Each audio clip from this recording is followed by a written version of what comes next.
चलो, theory part अच्छा discuss तो हो ही गया था ना, तो क्वेश्चंस के थ्रू और कुछ एग्जांपल्स कराने चाह रहे हैं आज।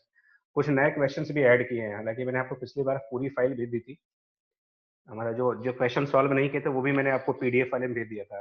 अगर आप इसलिए भेज दिया था ताकि तुम लोग, मिला था कि नहीं तुम लोग को? Yes yes sir. है ना, वो इसलिए किया था कि उसमें से काफी तुम ट्राई कर सकते हो, तो हम लोग डिस्कशन में रिड्यूस हो जाएगा। कुछ नए क्वेश्चंस ऐड किए हैं जो मुझे अच्छे लगे।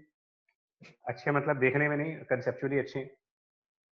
देखो इस क्वेश्चन को, मतलब अच्छे का मतलब मेरी नज़र में अच्छे क्वेश्चन का मतलब वो है जिससे कुछ लर्निंग हो और कोई क्वेश्चन मन के डाउट रिमूव हो। जैसे ये सिस्टम में ये मैन, इसमें एंगल वैंगल पे मत जाना यार। ये जो एंगल है ना, क्योंकि फॉरेन की बुक्स होती हैं तो ये 15 डिग्री 18 डिग्री पता नहीं कौन कौन सा एंगल चूज करते हैं लोग। तो इसको फिलहाल थीटा मान लेते हैं, और ये 100 किलोग्राम को हम कैपिटल एम से डिनोट कर देंगे, और ये 175 न्यूटन को हम कैपिटल एफ लिख देंगे। सिंबॉलिकली कर लेते हैं इसको। एंगल वैंगल तो जस्ट एक रिप्रेजेंटेशन के लिए है। क्या करेंगे यार बताओ? फिगर के हिसाब से ये आदमी जो है वो खींच रहा है, तो कितनी एक्सेलरेशन से ऊपर जा रहा होगा? ये फास्ट करना है, ऑब्जेक्टिव क्वेश्चंस के हिसाब से है। इसमें एक्सेलरेशन क्या होगा इसका, है ना? तो इसमें वो कहानी है आपकी, जानते हो इसमें कंसेप्ट किस चीज का छुपा हुआ है? चॉइस ऑफ, हाँ जी बच्चा। जी साइन थीटा। हाँ, मतलब इसमें सिस्टम का कंसेप्ट है। मतलब एक्चुअली यहाँ पर डिसीजन तुमको ये लेना होता है कि आप मैन के लिए न्यूटन लॉ अप्लाई करने जा रहे हो, या जिस कार्ट पर वो बैठा है उसके लिए न्यूटन लॉ अप्लाई करोगे, या मैन और कार्ट को कंबाइंड करके न्यूटन लॉ अप्लाई करना चाहोगे। क्या बेटर होगा इस क्वेश्चन में? मैन और कार्ट को Combine. हाँ, मतलब इस क्वेश्चन के पीछे लॉजिक सिर्फ इतना है कि मैन प्लस कार्ट को अगर आप अपना सिस्टम ले लें और उसके लिए आप न्यूटन लॉ अप्लाई कर दो, एनएलएम लगा दो इसमें, तो इससे फायदा क्या मिलेगा तुमको? फायदा ये होगा कि मैन और कार्ट आपस में जो फोर्स लगाएंगे, बिकॉज न्यूटन लॉ बात करता है वो सिर्फ, नेगलेक्ट हो जाएंगे हाँ, इंटरनल फोर्स। न्यूटन लॉ बात करता है सिर्फ एक्सटर्नल फोर्सेस की, और एक्सटर्नल फोर्स बराबर मास इनटू एक्सेलरेशन। तो एक्सटर्नल फोर्स कौन सा है? मैन और कार्ट के अलावा, मैन और कार्ट अगर सिस्टम है तो इसके अलावा एक्सटर्नल फोर्स, तो टेंशन और तो टेंशन एक मैन की स्ट्रिंग पर होगा। एक ये जो पुली, इसमें वो कंसेप्ट याद करेगा, पुली कार्ट से अटैच है। तो हमने थ्योरी पार्ट में आपसे बताया था कि अगर कोई पुली किसी बॉडी से अटैच हो जाती है तो पुली वाली टेंशन को हम बॉडी पे ही मानेंगे।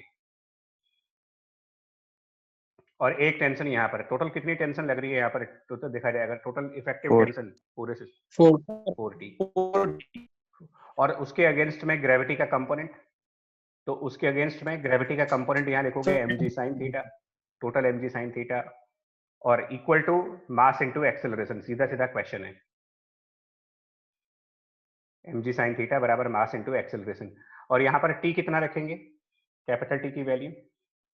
तो कैपिटल टी, मैन जो फोर्स लगा रहा है यही तो टेंशन फोर्स है बाय डेफिनेशन। मतलब 175 न्यूटन एक तरीके से कह सकते हो। टेंशन की वैल्यू 175 न्यूटन, जिसको एफ लिख रहे हो, ठीक है ना, सिंबल्स के फॉर्म में एफ। तो इस इलस्ट्रेशन का मेरा पर्पस सिर्फ इतना था कि आप सिस्टम बना करके फ्री बॉडी डायग्राम ले लो, ज्यादा फायदे में रहोगे। वो नॉर्मल का चक्कर खत्म हो जाएगा, या आपस में कितना फोर्स लगा रहे हो उससे कोई मतलब नहीं है। एक्सटर्नल फोर्सेस देखेंगे इसमें। इसमें भी कुछ ऐसा ही लॉजिक है। इसके ऊपर जेई एडवांस में एक वो आ चुका है, बोलते हैं मैचिंग। मतलब लॉजिक तो यही था, उसमें भी लॉजिक फ्रिक्शन का था कि इसमें 50 किलोग्राम का जो ये क्रेट एनी ऑब्जेक्ट है वो स्टेशनरी है when the force P is applied. मतलब फोर्स पी को लगाने से पहले ये 50 किलोग्राम रेस्ट पे है। Is stationary when the force P is applied. तो resulting acceleration of the crate if P is 0, P is 150 and P is 300। Friction coefficient दे रखे हैं, म्यू और म्यू की वैल्यूज। क्या करना चाहिए इसमें? सर मैक्सिमम स्टैटिक फ्रिक्शन की वैल्यू देख लेंगे, फिर सर उसके आगे देखेंगे कि कब तक रेस्ट पे रहेगा, उसके बाद कब मूव करेगा। हाँ, तो मतलब पहले आपको ना एक रेंज निकालनी होगी। सुनो, सबसे पहले आप range of capital P force निकालोगे for block to be at rest. ध्यान से देखना, ये जेई का एक प्रीवियस ईयर क्वेश्चन भी है, बट वो जहां से क्वेश्चन लेते हैं हम डायरेक्ट उसी बुक से उठाते हैं क्वेश्चन। तो range of P for block to be at rest. But फर्क सिर्फ इतना है कि भाई वो मॉडिफाई करके देते हैं, हम डायरेक्ट चोरी कर लेते हैं। तो range of P for block to be at rest कैसे करेंगे? देखो यार, तो देखिए मेन कंसेप्ट इसमें ये है कि एक तो आप इसमें डाउनवर्ड डायरेक्शन में फोर्स दिखाओगे, ठीक है, एक डाउनवर्ड डायरेक्शन में mg sin थीटा दिखाते हो, फिर ऐसे परपेंडिकुलरली mg cos थीटा दिखाते हो, फिर एक नॉर्मल रिएक्शन दिखाते हो।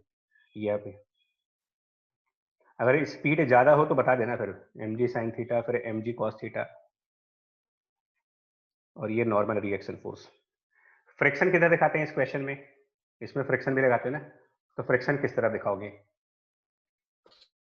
नीचे की तरफ, पी की तरफ। तो अप्लाइड फोर्स पे डिपेंड होगा मतलब। हाँ, इसमें मेन कंसेप्ट यही एक्चुअली कि फ्रिक्शन की डायरेक्शन कैपिटल पी की मैग्नीट्यूड पर डिपेंड करता है कि capital P mg sin theta से ज्यादा लगा रहे हो या mg sin थीटा से कम लगा रहे हो। दो केसेस बनते हैं इसमें कि अगर आपका जो अप्लाइड फोर्स है इफ कैपिटल पी लेस है mg sin थीटा से, तो टेंडेंसी ऑफ स्लिपिंग किस तरफ हुई इसकी? अगर हम जो फोर्स पी लगा रहे हैं वो mg sin थीटा से लेस हुआ, तो फिर ये बॉक्स किस तरफ? नीचे की तरफ। नीचे की तरफ। तो टेंडेंसी नीचे है तो फ्रिक्शन ऊपर हुआ। Yes sir. यानी इस केस में फ्रिक्शन ऊपर की साइड दिखाओगे। और दूसरा केस बनाते हो जब capital P more than mg sin theta है, यानी कि इस बॉक्स के चलने की टेंडेंसी ऊपर हो जाएगी, और जब चलने की टेंडेंसी ऊपर हो जाएगी तब उस केस में फ्रिक्शन फोर्स हम नीचे दिखाते हैं। ये दो पॉसिबल केसेस चलते हैं इसमें एक्चुअली, और वहीं से पी की रेंज भी आती है। ये दो केसेस होते हैं। तो हमने ऐसे में आपको क्लास 11th वाले लेक्चर्स अगर याद करोगे तो इसमें ये कहा गया था कि दो केसेस में कोई एक केस आप सॉल्व कर लिया करो, और उसमें जो म्यू का साइन है, मतलब अगर आपको याद हो कि जब जब दो केसेस फ्रिक्शन के बनने लगे तो कोई एक केस को सॉल्व करते हैं। जैसे कि अगर आप मान लो P less than mg sin theta, तो इसकी इक्वेशंस क्या बनाओगे? तो कैपिटल P प्लस फ्रिक्शन ऊपर की तरफ मिल करके mg sin थीटा को बैलेंस कर देंगे ये। तो कैपिटल P बराबर mg sin थीटा और माइनस फ्रिक्शन एट। ऑब्वियस बात है कि अगर आप फ्रिक्शन की मैक्सिमम वैल्यू पुट करोगे तो कैपिटल P की मिनिमम वैल्यू मिलेगी। फिर यानी कैपिटल P की एक मिनिमम वैल्यू निकाल सकते हो डायरेक्ट mg sin थीटा, और फ्रिक्शन की maximum value mu of static coefficient mu s और normal reaction force mg cos theta, यहां से निकालते हो आप मिनिमम वैल्यू। और हम लोगों ने ये कहा था कि आप डायरेक्ट दूसरी वाली कंडीशन में निकाल सकते हो, अगर एक से मिनिमम आएगा तो दूसरे से मैक्सिमम आ जाता है, बस उसमें म्यू का साइन चेंज कर दीजिए, mg sin theta plus mu S mg cos theta. अब यहाँ पर ना देखो, आपसे एक ये चेक करना होगा एक्चुअली, यहाँ तो 15 डिग्री का क्वेश्चन है, तो किसी के पास अगर साइंटिफिक कैलकुलेटर हो तो ठीक है, अदरवाइज साइन 15 की वैल्यू मैं बता देता हूँ आपको।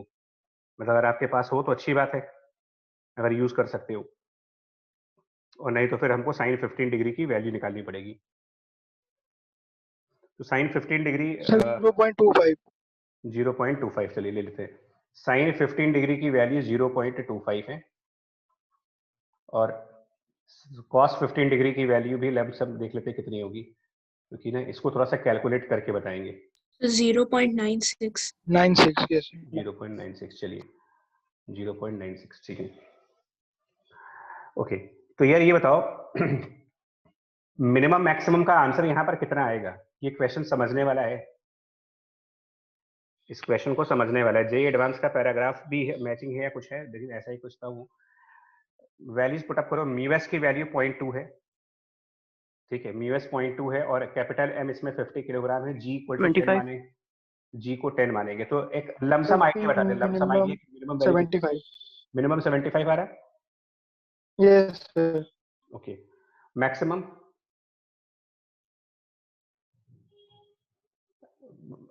कैलकुलेशन सही होनी चाहिए बच्चा आपकी, बता रहा हूँ, कैलकुलेशन में प्रॉब्लम ना हो फिर।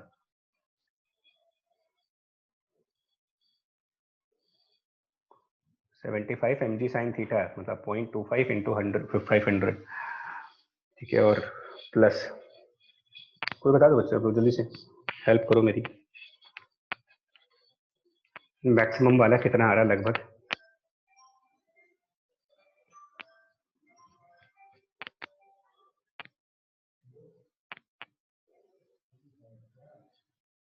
सर 135।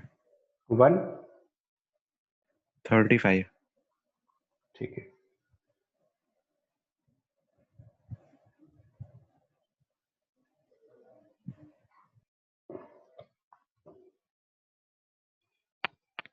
होप कर रहे हैं कि सही आंसर बता रहे हैं आप लोग।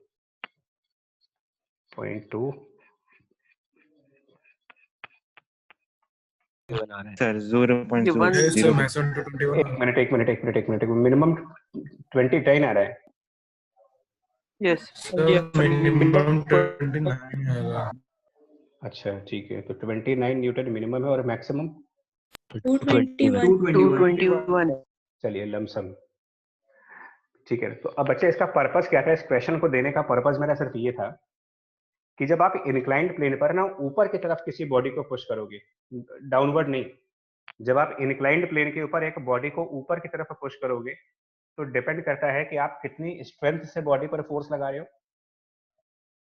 जैसे कि इसमें फोर्स P लगा करके बॉडी को अपवर्ड पुश कर रहे हो ऊपर की तरफ, तो अगर ये फोर्स mg sin थीटा से कम है या फिर ज्यादा है, उसके हिसाब से फ्रिक्शन की डायरेक्शन डिसाइड होती है। और कैपिटल P की एक रेंज आएगी जिस रेंज के अंदर ना तो ये बॉडी नीचे जाएगी ना तो ये उस बॉडी ऊपर जाएगी। वो रेंज यहाँ 29 से 221 है। तो कैपिटल P इक्वल टू 0 क्या वो रेंज में है, मतलब क्या वो कैपिटल P की उस रेंज में है जिस रेंज में बॉडी रेस्ट पे रहेगी? नो सर तो किधर मूव करेगी? किधर मूव करेगी? डाउनवर्ड। नीचे डाउनवर्ड यानी यहाँ पर वो डाउन द प्लेन आएगी। 150 वाले पे सर रेस्ट सर रेस्ट हाँ, तो कैप 150 रेंज में है यानी इसमें बॉडी का मोशन ही नहीं होगा, और 300 आउट ऑफ रेंज है,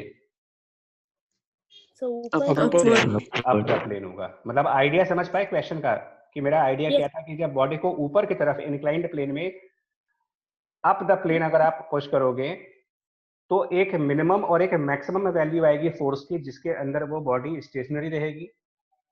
मिनिमम से नीचे जाने पर बॉडी डाउनवर्ड स्लाइड कर जाएगी और मैक्सिमम से ज्यादा जाने पर बॉडी ऊपर स्लाइड कर जाएगी। और एक्सेलरेशन कैसे निकालेंगे पहले केस में? तो फर्स्ट केस में अगर आपको एक्सेलरेशन निकालना होगा तो बॉडी डाउन द प्लेन अगर स्लाइड करेगी तो फ्रिक्शन ऊपर की तरफ लग रहा होगा, तो downward force mg sin theta minus upward force, और जब स्लाइडिंग होगी तो यहाँ पर म्यू के यूज करते हैं, सर म्यू के mg cos थीटा और divided by mass m। B वाले पार्ट में एक्सेलरेशन 0 है क्योंकि जो फोर्स दिया जा रहा है वो रेंज के अंदर है, और सी वाले पार्ट में एक्सेलरेशन जब निकालना होगा तो बॉडी ऊपर की तरफ जाएगी। सॉरी, इसमें एक चीज और रह गई है, इसमें ना एक वो रह गया, माइनस पी भी तो आएगा क्योंकि कैपिटल पी भी तो लग रहा है फोर्स अपोजिट साइड पर। और सी वाले केस में कैपिटल पी हमारा ड्राइविंग फोर्स होगा, mg sin थीटा अपोज करेगा और फ्रिक्शन भी अपोज करेगा उसमें, सो माइनस म्यू के mg cos थीटा और divided by total mass, net force upon mass. आई बात समझ में आ रही है? Yes sir yes sir. Yes sir next example देखो, ये भी अच्छा है, स्यूडो फोर्स को लेकर के बड़ा बढ़िया क्वेश्चन है मतलब। ठीक है देखो,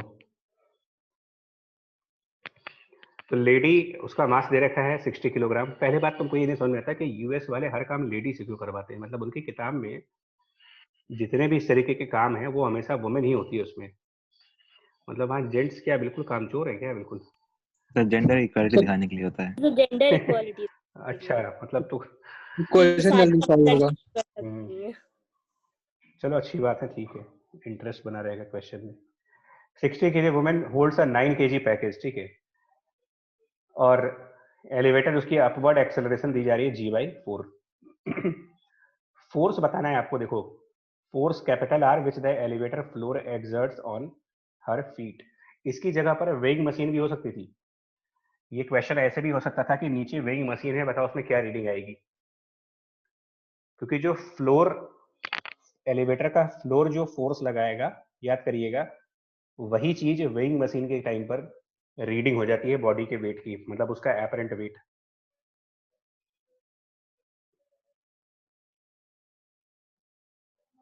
और साथ में क्या निकालना है तुम्हें? Lifting force which she exerts on the package during the acceleration interval। पहले पार्ट के लिए क्या करेंगे यार?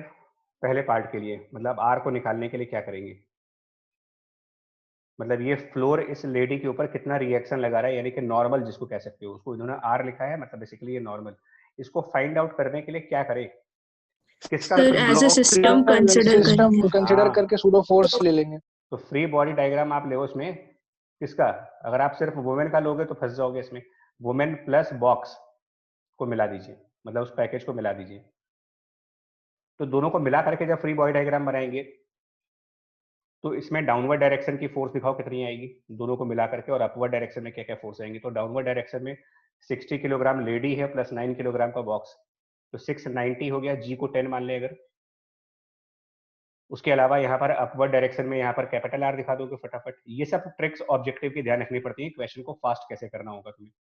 कैपिटल आर, और क्योंकि हम एलिवेटर के अंदर हैं और एलिवेटर का g/4 एक्सेलरेशन है, तो यहाँ पर पहली बार अब आप स्यूडो फोर्स लगाने जा रहे हो। अपवर्ड एक्सेलरेशन है तो डाउनवर्ड डायरेक्शन में pseudo force. Pseudo force lady के ऊपर लगाएंगे या पैकेज के ऊपर लगाएंगे या कंबाइंड लगाएंगे?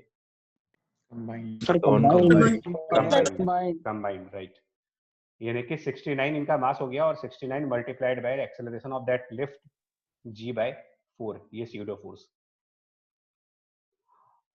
और इसके बाद क्या इक्वेशन बनाओगे, capital R equal to this is 690 और प्लस 690 डिवाइडेड बाय 4,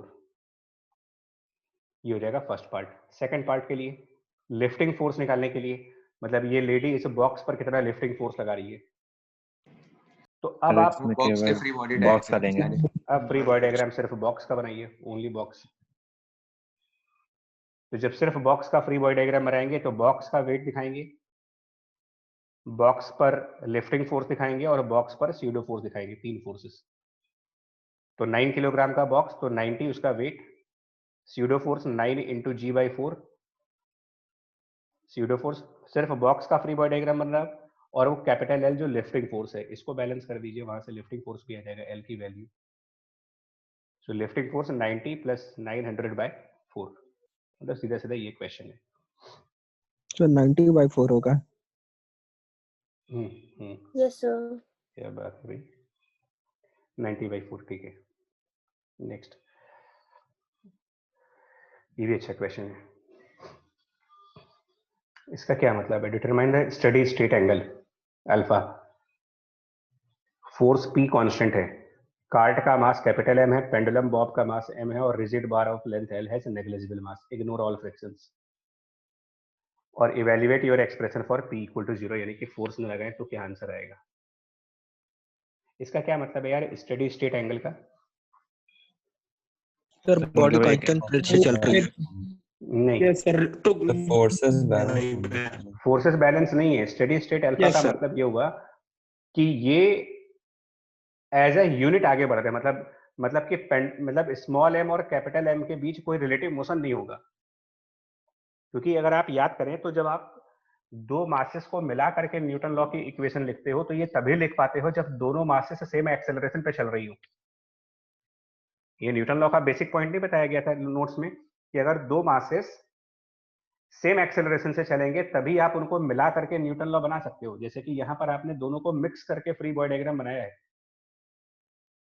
जिन लोगों ने HCV पढ़ा होगा, HCV में न्यूटन लॉ के चैप्टर में उन्होंने एक सिस्टम को लेकर के करीब 1.5 पन्ने का थ्योरी बनाया हुआ है कि सिस्टम चूज करने के पैरामीटर्स क्या होते हैं, कि आप कितने मासेस को लेकर के सिस्टम बना सकते हो। तो वो तभी बना सकते हो जब उन सब मासेस की मोशन आइडेंटिकल हो रही हो, एक जैसी मोशन हो रही हो, या फिर वो सब स्टेशनरी हो, या कि सारे के सारे सिमिलर एक्सेलरेशन पे चल रहे हो। मतलब कि अगर मैं ऐसे मान लो, अगर इसी क्वेश्चन में सपोज करो कि ये कार्ट नीचे स्लाइड कर रहा होता और साइमल्टेनियसली ये पेंडुलम स्विंग भी कर रहा होता, तब क्या कार्ट और पेंडुलम को कंबाइंड करके आप फ्री बॉडी डायग्राम बना पाओगे? No sir. सर नहीं है जब तक कोई पर्सन उसे ना हिलाए। नहीं, वो बात नहीं है, सुनो, ये थोड़ा ये कंसेप्चुअल पॉइंट चल रहा है। सर इसमें इंटरनल फोर्सेस कैंसिल आउट नहीं करेंगे नहीं इस केस बच्चा, में तो इंटरनल सिस्टम। सुनिए, इंटरनल और एक्सटर्नल तो तब आएगा जब आप सिस्टम को डिफाइन करोगे, और सिस्टम डिफाइन करने के अपने पैरामीटर्स है कि किन कंडीशंस में हम पेंडुलम और कैपिटल M को मिला करके सिस्टम कह भी सकते हैं। सिस्टम कहने के बाद मालूम चलेगा कि क्या इंटरनल है क्या एक्सटर्नल है। बट सिस्टम बोलने से पहले की कंडीशंस हैं कि हम दो मासेस को मिला करके सिस्टम तभी डिफाइन कर सकते हैं न्यूटन लॉ के चैप्टर में। न्यूटन लॉ के चैप्टर में सिस्टम की डेफिनेशन जो है वो ये है कि when two masses have similar motions, identical motions, they are moving with same velocity, same acceleration, then only they can be considered as system in a Newton law. जब आप मोमेंटम पढ़ेंगे तो अलग अलग कहानी रहती है। तो यहां पर क्योंकि ये पेंडुलम स्विंग नहीं कर रहा, यानी कि जिस एक्सेलरेशन से कार्ट मूव कर रहा होगा, जिस एक्सेलरेशन से ये कार्ट आगे बढ़ रहा होगा, उसी एक्सेलरेशन से हमारा पेंडुलम भी आगे बढ़ रहा होगा। इनमें कोई फर्क नहीं होगा, दोनों के एक्सेलरेशन में कोई फर्क नहीं आएगा, दोनों सेम एक्सेलरेशन से आगे बढ़ेंगे। तो यहां पर आप कह सकते हो कि कार्ट प्लस पेंडुलम, यहां पर कार्ट प्लस पेंडुलम, ये हमारे लिए सिस्टम बन सकता है। अब इसका एक और एग्जांपल लेंगे। तो ये आप अपना सिस्टम डिफाइन करो। अब आप बताओ, सिस्टम डिफाइन करने के बाद तुमको मालूम चलेगा कि इसमें इंटरनल फोर्स क्या है और एक्सटर्नल फोर्स क्या है। तब आप डिसाइड करते हो, पहले से नहीं होता ये। तो सिस्टम डिफाइन कर लिया कार्ट और पेंडुलम, अब बताओ इसमें इंटरनल फोर्स क्या है, एक्सटर्नल फोर्स क्या है। इनफैक्ट इंटरनल से हमको कोई मतलब भी नहीं है, हमें तो मतलब एक्सटर्नल फोर्सेस से। एक्सटर्नल फोर्सेस में ग्रेविटी, भाई जो सिस्टम में नहीं है वो एक्सटर्नल है। अर्थ सिस्टम में नहीं है तो ग्रेविटी अर्थ की वजह से, प्लस कैपिटल पी जो लगा रहे। क्या इसके अलावा भी कोई फोर्स है? अब यहाँ पर पेंडुलम में टेंशन वेंशन काम करेंगी, यहाँ पर टेंशन काम करेगा, यहाँ पर टेंशन काम करेगा, बट उनसे हमें कोई मतलब ही नहीं है, क्योंकि वो ऐसा कोई भी फोर्स जो कार्ट और पेंडुलम आपस में लगाएंगे। पेंडुलम का मतलब वो स्ट्रिंग भी ले लिए उसमें, पेंडुलम का मतलब वो जो रिजिड बार है ना, वो भी कंसिडर है इसमें। तो ऐसा कोई भी फोर्स जो कार्ट, पेंडुलम और वो रिजिड बार एक दूसरे पे लगाएंगे, वो सब इंटरनल कैटेगरी में है। एक्सटर्नल फोर्स में सिर्फ ग्रेविटी और फोर्स पी। अब लगा दो न्यूटन लॉ। तो कैपिटल पी और ग्रेविटी का कौन सा ऐसा कंपोनेंट होगा जो कैपिटल पी को सप्लीमेंट कर रहा होगा, मतलब फोर्स कैपिटल पी को ऐड कर रहा होगा उसमें। तो टोटल mg sin थीटा। लेकिन यहाँ कौन सा m लेंगे? जब आपने सिस्टम बना दिया, हाँ सिस्टम बना दिया, तो capital M plus small m into g sine theta equal to capital M plus small m into a. Directly answer आ जाएगा आपका, बस एक लाइन में। यही एक्सेलरेशन है इसकी। तो एक्सेलरेशन तो आ गई मेरी फर्स्ट इक्वेशन से, लेकिन हमको अल्फा निकालना है। तो पहले तो आप एक्सेलरेशन फाइंड कर लीजिए इससे, इस इक्वेशन से एक्सेलरेशन आ गई। अब अल्फा निकालने के लिए अब आप फ्री बॉडी डायग्राम सिर्फ पेंडुलम बॉब का बनाएं। Free body diagram of the pendulum Bob. अब इसमें कौन कौन से फोर्स होंगे बताएं इस पेंडुलम बॉब में। तो इस पेंडुलम बॉब पर कौन कौन सी फोर्स दिखाओगे? टेंशन और ग्रेविटी। Yes sir. टेंशन और ग्रेविटी। तो आप यहाँ पर ग्रेविटी यानी छोटा mg और एक टेंशन t। और अगर हम free body diagram of the bob with respect to cart बनाएं तो स्यूडो आएगा। कार्ट की एक्सेलरेशन के अपोजिट, कार्ट की एक्सेलरेशन के अपोजिट स्यूडो फोर्स, कार्ट की एक्सेलरेशन के अपोजिट। और with respect to cart pendulum stationary है या मोशन में है? स्टेशनरी। यानी कि इन फोर्सेस को बैलेंस कर दें, कर सकते हैं ना बैलेंस? Yes yes yes. तो इसमें आप टेंशन फोर्स को रिजॉल्व करें, आप देख लो क्या एंगल बनेगा। अगर हम इसको ओरिजिनल फिगर में दिखाएं, ओरिजिनल फिगर में, तो ओरिजिनल फिगर में आप ऐसे दिखा सकते हो। इसमें से एक्सेलरेशन को हटाएं पहले यहाँ से। ओरिजिनल वाली फिगर में अगर आप फोर्सेस को दिखाते हो, जो एक्चुअल फिगर है, तो यहाँ पर mg की फोर्स डाउनवर्ड डायरेक्शन में है और स्यूडो फोर्स इंक्लाइंड प्लेन के बिल्कुल पैरेलल है। तो यानी m इंटू ए का pseudo force parallel to inclined plane है, m इंटू जी का ग्रेविटी का फोर्स डाउनवर्ड, और एक ये टेंशन फोर्स। ये तीन फोर्सेस हैं ओरिजिनल फिगर के हिसाब से। और इसमें कितना कितना एंगल बनेगा, बिकॉज कंपोनेंट्स करने में ये भी हेल्प करेंगे आपको। कंपोनेंट्स करने में। तो किसको किसको रिजॉल्व करेंगे, किस फोर्स को रिजॉल्व करोगे यहाँ पर? जी सर बोलना टेंशन बोलना आसान है बच्चा, इस क्वेश्चन में Within बोलना 10 बहुत आसान है, लेकिन मैं बता रहा हूँ एग्जामिनेशन हॉल में लेके बैठ जाओ, 4-5 मिनट लगने ही लगने हैं इसमें। सर टी कॉस अल्फा और m a sine theta equal g. हाँ, तो इससे अच्छा एक काम ये नहीं कर सकते क्या, आप टी और एम ए के बीच का एंगल निकाल सकते हो? जबकि यहाँ पर ये थीटा एंगल दे रखा है तुमको, इनक्लाइंड प्लेन का एंगल थीटा दे रखा है। क्या टी और एम ए के बीच का एंगल ही निकाल सकते हैं? टेंशन और एम ए जो है वो इनक्लाइंड प्लेन के अपोजिट है, मतलब इसी एम ए इनक्लाइंड प्लेन के अलोंग चल रहा है। क्या ये एंगल जो टी और एम ए है इसके बीच का एंगल निकाला जा सकता है? सोच के देखिए, क्या ये 90 प्लस अल्फा एंगल नहीं होगा?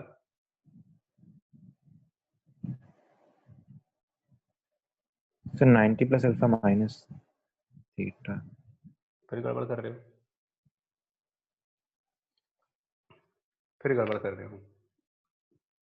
ये सर 90 प्लस अल्फा हो जाएगा। 90 प्लस अल्फा इतना ही होगा ये।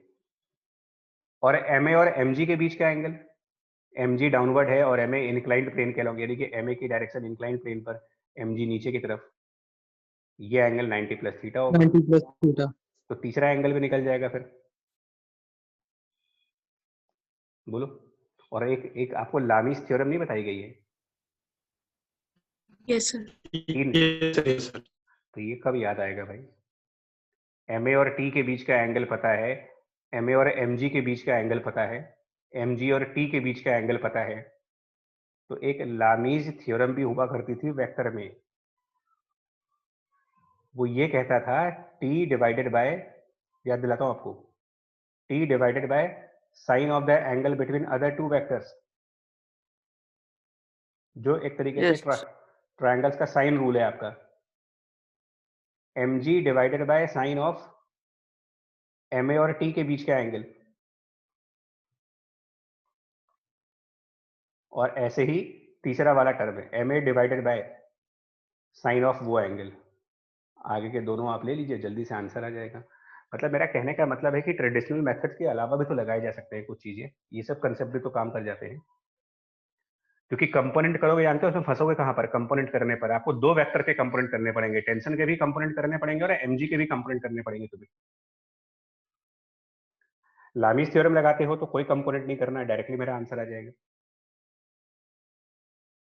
कितना करेंगे? एम ए डिवाइडेड बाय उसके नीचे क्या एंगल रखें बताओ जरा, एम ए के नीचे sine of which angle, third angle जो बचा है यहाँ पर टी और एमजी के बीच वाला।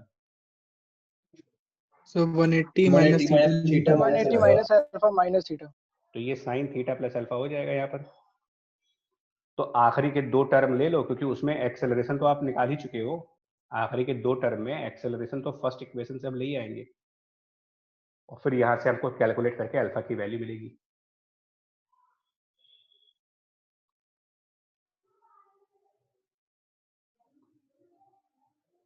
और जब कैपिटल पी 0 होगा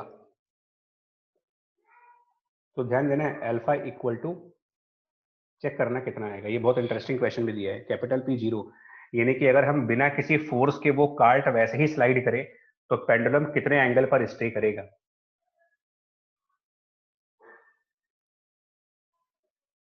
अगर कैपिटल पी 0 हो जाए तो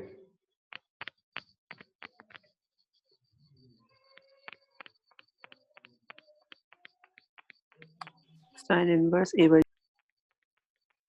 तो ए की तो वैल्यू रख सकते हो ना यार। कैपिटल पी अगर 0 है तो ए की वैल्यू फर्स्ट इक्वेशन से रखो जरा। सर जी साइन थीटा। तो जी sin theta हो जाएगा। हाँ, तो अल्फा कितना आएगा? मतलब मैं जी आपको, sin theta। अरे भाई साहब मैं अल्फा पूछ रहा हूँ कि जब आप कैपिटल पी को 0 पुट कर देंगे तो कैपिटल पी 0 करने से एक्सेलरेशन की वैल्यू जी साइन थीटा आ जाएगी। और फिर ये जो लामीज थ्योरम रखा है उस लामीज थ्योरम में एक्सेलरेशन की जगह पर जी साइन थीटा रखेंगे, और फिर हमको सॉल्व तो अल्फा करना है ना, कि अल्फा कितना आएगा हमारे लिए। सर वो तो थीटा ही आ जा रहा है। अल्फा थीटा नहीं आएगा बच्चा, अल्फा की जो वैल्यू आएगी वो 0 डिग्री आएगी। 0 आ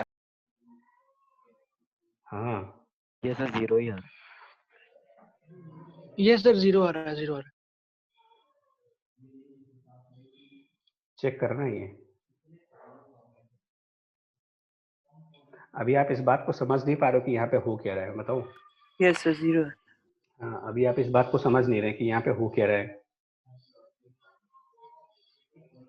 वो जो कार्ट है, अगर वो किसी फोर्स की वजह से नीचे आ रहा है तो उसका एक्सेलरेशन जी साइन थीटा तो नहीं होगा, अलग होगा। लेकिन अगर बिना किसी फोर्स के वो कार्ट नीचे आएगा तो एक्सेलरेशन जी साइन थीटा ही होगा, क्योंकि फ्रिक्शन है नहीं वहां पर। और तब पेंडुलम का स्टेडी स्टेट एंगल, यानी कि एक तरीके से उसको आप इक्विलिब्रियम एंगल भी कह सकते हो, इक्विलिब्रियम एंगल, वो अल्फा इक्वल टू 0 डिग्री।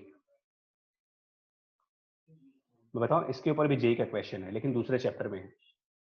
किस चैप्टर में बताता हूं आपको मैं, इसके ऊपर क्वेश्चन किस चैप्टर में है। उन्होंने एक क्वेश्चन पूछा था इस तरीके से कि यहाँ पर कोई कार्ट है, उनका क्वेश्चन बताना क्या था, उनका ये था कि यहाँ पर म्यू 0 है और कोई कार्ट अपने आप स्लाइड कर रहा है, फ्री स्लाइड है उसकी, मतलब कोई फोर्स नहीं है, और उसके इनसाइड पर एक पेंडुलम है, उसके इनसाइड, जिसका टाइम पीरियड ऑफ ऑसिलेशन पूछा गया है। ये एसएचएम के चैप्टर में प्रीवियस ईयर क्वेश्चन लगाओगे, PYQs प्रीवियस ईयर क्वेश्चन लगाइएगा, उसमें मिल जाएगा तुम्हें। टाइम पीरियड ऑफ पेंडुलम क्या होगा, inside a cart freely sliding on the inclined plane. तो जब वो कार्ट फ्री स्लाइड कर रहा होगा फ्रिक्शन के एब्सेंस में, वो भी इंक्लाइंड प्लेन पर, तो ये यही क्वेश्चन हुआ।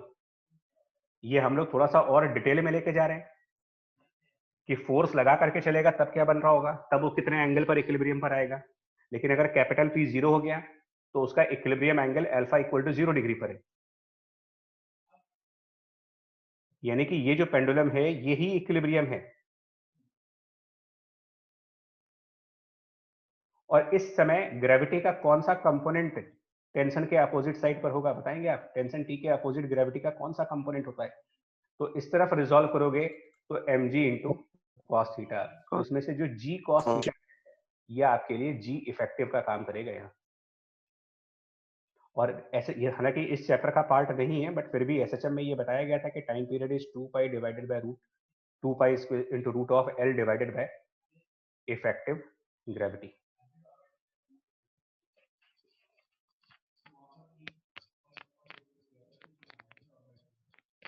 और इफेक्टिव ग्रेविटी यहाँ पर जी कॉस थीटा रखिए।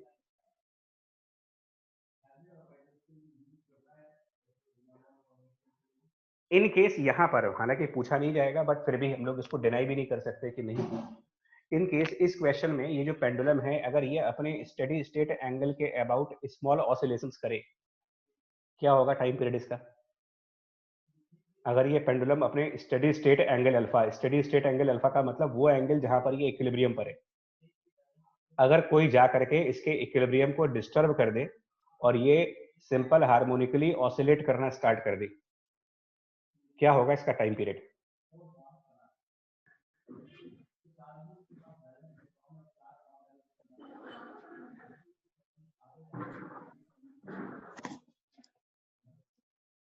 ये एसएचएम चैप्टर का कंसेप्ट है भाई, याद करना। उस समय ये कहा गया था कि पेंडुलम के केस में टेंशन के अलावा, मतलब कैपिटल टी के अलावा बाकी की जो दो फोर्सेस आप देख रहे हो जिसमें mg और ma है, इनका रिजल्टेंट ले आओ। mg और ma का रिजल्टेंट, ये नोट्स एक बार देखना एसएचएम चैप्टर का, कि पेंडुलम के केस में ये कहा गया था कि टेंशन के अलावा, मतलब जो कैपिटल टी टेंशन फोर्स है उसके अलावा बाकी की फोर्स है mg और ma, इन दोनों का रिजल्टेंट निकालो और उस रिजल्टेंट को मास से डिवाइड करके आप जी इफेक्टिव भी कैलकुलेट कर सकते हो। मतलब जी इफेक्टिव निकालने के लिए हम मतलब रिजल्टेंट निकालेंगे इस mg और ma का, जिनके बीच का एंगल 90 प्लस थीटा है। तो square root of mg square plus ma का स्क्वायर, पैरेललोग्राम का फॉर्मूला लगा रहे हो, plus 2mg into ma cos 90 plus theta, resultant force और डिवाइडेड बाय मास। एक बार एसएचएम चैप्टर देखना जरूर, 100% ये नोट्स में आपको लिखाया गया होगा कि पेंडुलम में अगर ग्रेविटी के अलावा कोई और फोर्स लग जाए तो टाइम पीरियड कैसे निकालते हैं।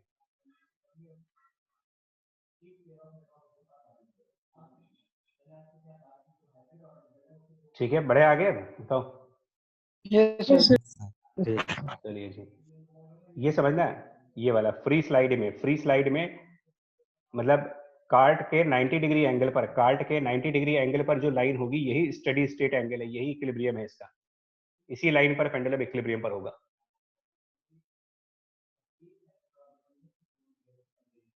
नेक्स्ट, इसके अंदर ये स्फीयर है, दो मतलब एक कैपिटल एम मास है, देख रहे हो आप, एक कार्ट है और कार्ट के अंदर एक स्फीयर है, वो पॉइंट ए और पॉइंट बी पर टच कर रहा है इसको। नॉर्मल्स बताने हैं आपको, नॉर्मल ए और बी पर क्या नॉर्मल्स लगेंगे, क्या सोल्यूशन देंगे इसका, देखो फिर से। तो पहले सिस्टम एक्सेलरेशन निकाल लेते, फिर सर नॉर्मल के हाँ, कंपोनेंट देख लेंगे हॉरिजॉन्टल तो डायरेक्शन पहले में। एक्सेलरेशन, इसमें तरीका सीधा सा है, पहले आप एक्सेलरेशन निकालो, और एक्सेलरेशन एज ए सिस्टम मान के निकाला करो हमेशा, एज ए सिस्टम। तो जब आप एज ए सिस्टम मानेंगे तो एक्सटर्नल फोर्स सिर्फ कैपिटल पी है और डिवाइडेड बाय टोटल मास, बस एज ए सिस्टम, और कोई एक्सटर्नल फोर्स है नहीं हॉरिजॉन्टल डायरेक्शन में। उसके बाद फ्री बॉडी डायग्राम बनाओ, किसका, तो फ्री बॉडी डायग्राम आप सिंपली स्फीयर का बनाओ। कौन कौन से फोर्स दिखाओगे स्फीयर के ऊपर, तो फोर्सेस अगर स्फीयर पे दिखाने हैं तो पॉइंट ए पर नॉर्मल रिएक्शन दिखाओगे, पॉइंट बी पर नॉर्मल रिएक्शन दिखाओगे, एक इस पे डाउनवर्ड डायरेक्शन में mg दिखाओगे। लेकिन मैं कह रहा हूं कि स्फीयर को विथ रिस्पेक्ट टू कार्ड देखेंगे हमेशा। तो अब हम कौन कौन सी फोर्स दिखाएंगे, देखो, तो mg, उसके अलावा पॉइंट ए पर नॉर्मल, पॉइंट बी पर नॉर्मल, और याद करें और कौन सी फोर्स आएगी, अगर हम विथ रिस्पेक्ट टू कार्ड देख रहे हैं और कार्ड के अंदर एक्सेलरेशन भी चल रहा है, सूडो फोर्स, इधर की तरफ, Pseudo force. इधर की तरफ, sir pseudo force left.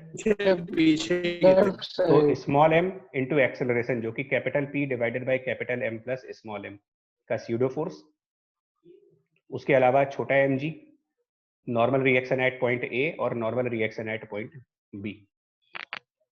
Normal reaction at point A horizontal से 30 डिग्री एंगल पर होगा, normal reaction at B horizontal से 30 डिग्री के एंगल पर होगा।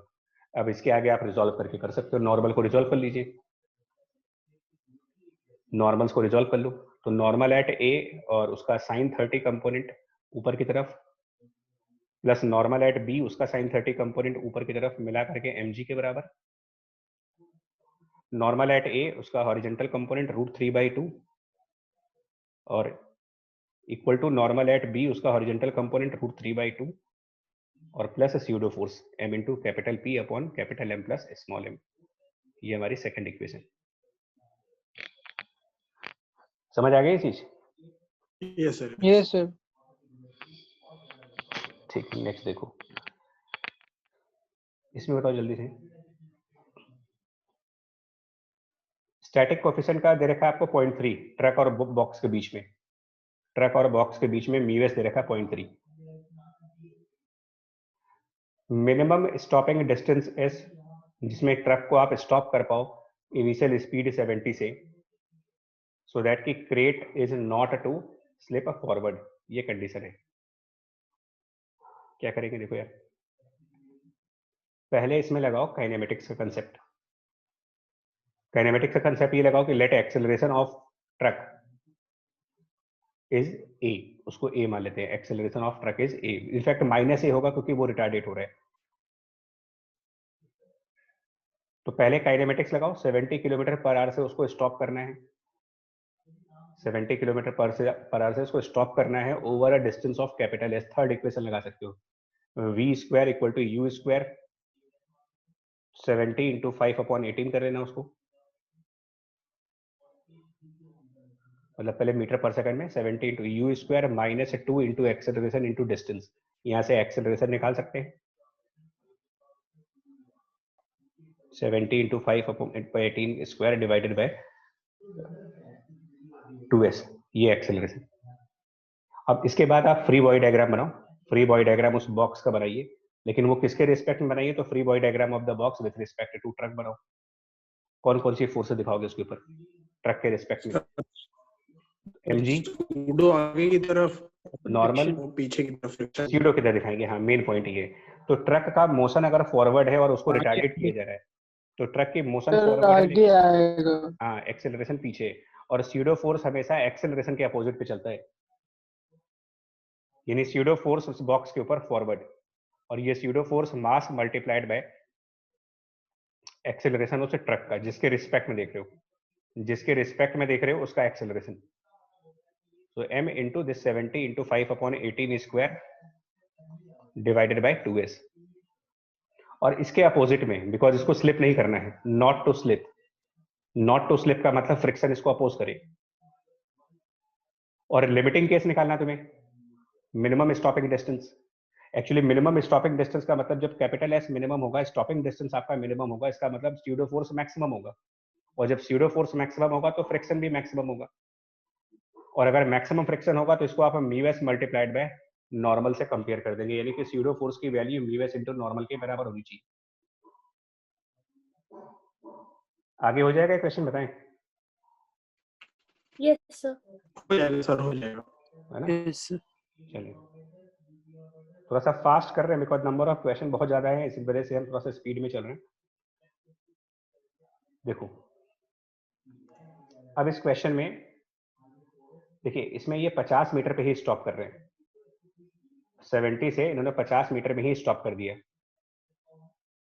अब इसका मतलब यहाँ पर जो आंसर आएगा ये 50 मीटर से कुछ अलग आएगा। मतलब अगर इसको हम सॉल्व करें म्यू एस इंटू नॉर्मल को, म्यू एस इंटू नॉर्मल बराबर ये डिस्टेंस करें,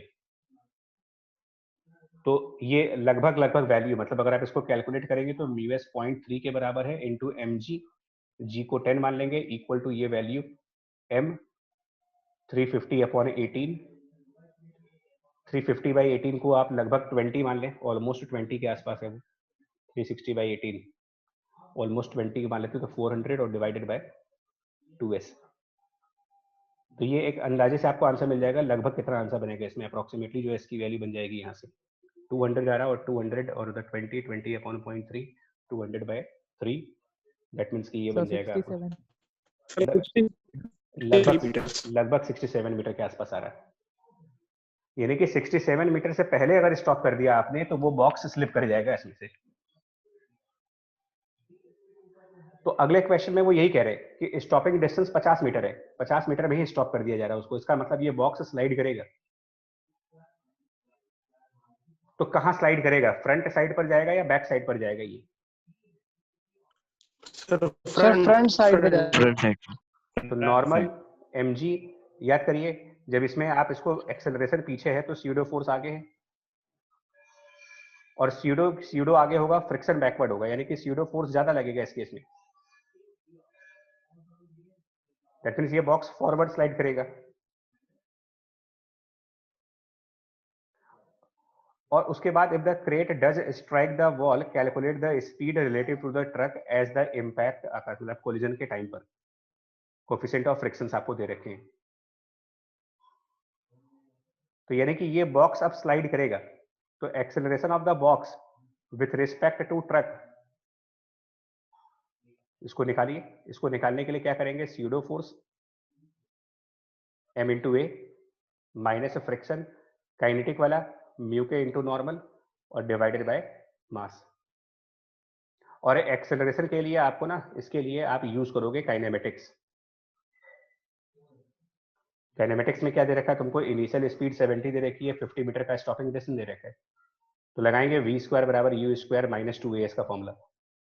0 स्क्वायर यहाँ पर अगेन 70 इंटू 5/18 अप्रोक्सीमेटली 20 के आसपास मान लेंगे इसको, माइनस 2a और स्टॉपिंग डिस्टेंस 50। यहाँ से a की वैल्यू निकालेंगे और फिर वहां से acceleration of the box with respect to the truck आएगा। और ये विथ रिस्पेक्ट टू ट्रक ही निकालना पड़ेगा क्योंकि क्वेश्चन में स्पीड भी आपको रिलेटिव टू ट्रक पूछी गई है। और एक्सेलरेशन निकालने के बाद वेलोसिटी ऑफ बॉक्स निकालने के लिए विथ रिस्पेक्ट टू ट्रक, ये वेलोसिटी निकालने के लिए आप फॉर्मूला लगाओ equal to initial velocity of the box with respect to truck उसका square plus 2 times acceleration of the box with respect to truck into displacement of the box with respect to truck. सब कुछ relative कर दीजिए इसमें। तो initially break लगाने से पहले, मतलब ट्रक में ब्रेक अप्लाई करने से पहले बॉक्स और ट्रक एक साथ आगे बढ़ रहे थे, यानी इनिशियली इन दोनों में रिलेटिव वेलोसिटी 0 थी। रिलेटिव एक्सेलरेशन हम लोगों ने न्यूटन लॉ से निकाला, जिसकी a माइनस म्यू के 1.28 आ रहा है, 1.28 ये आ रहा है जो भी है। और displacement of the box truck के रिस्पेक्ट में, तो अगर हम ट्रक पे खड़े होकर देखेंगे तो हमें ये बॉक्स कितना डिस्टेंस आगे दिखेगा। अगर ट्रक पे खड़े होकर देखते हैं तो ये बॉक्स कितना फॉरवर्ड जाकर के स्लाइड कर जाएगा इसके साथ। 3 मीटर। आंसर है 3 मीटर। इससे आंसर आ जाएगा आपका काइनेमेटिक्स लगा करके।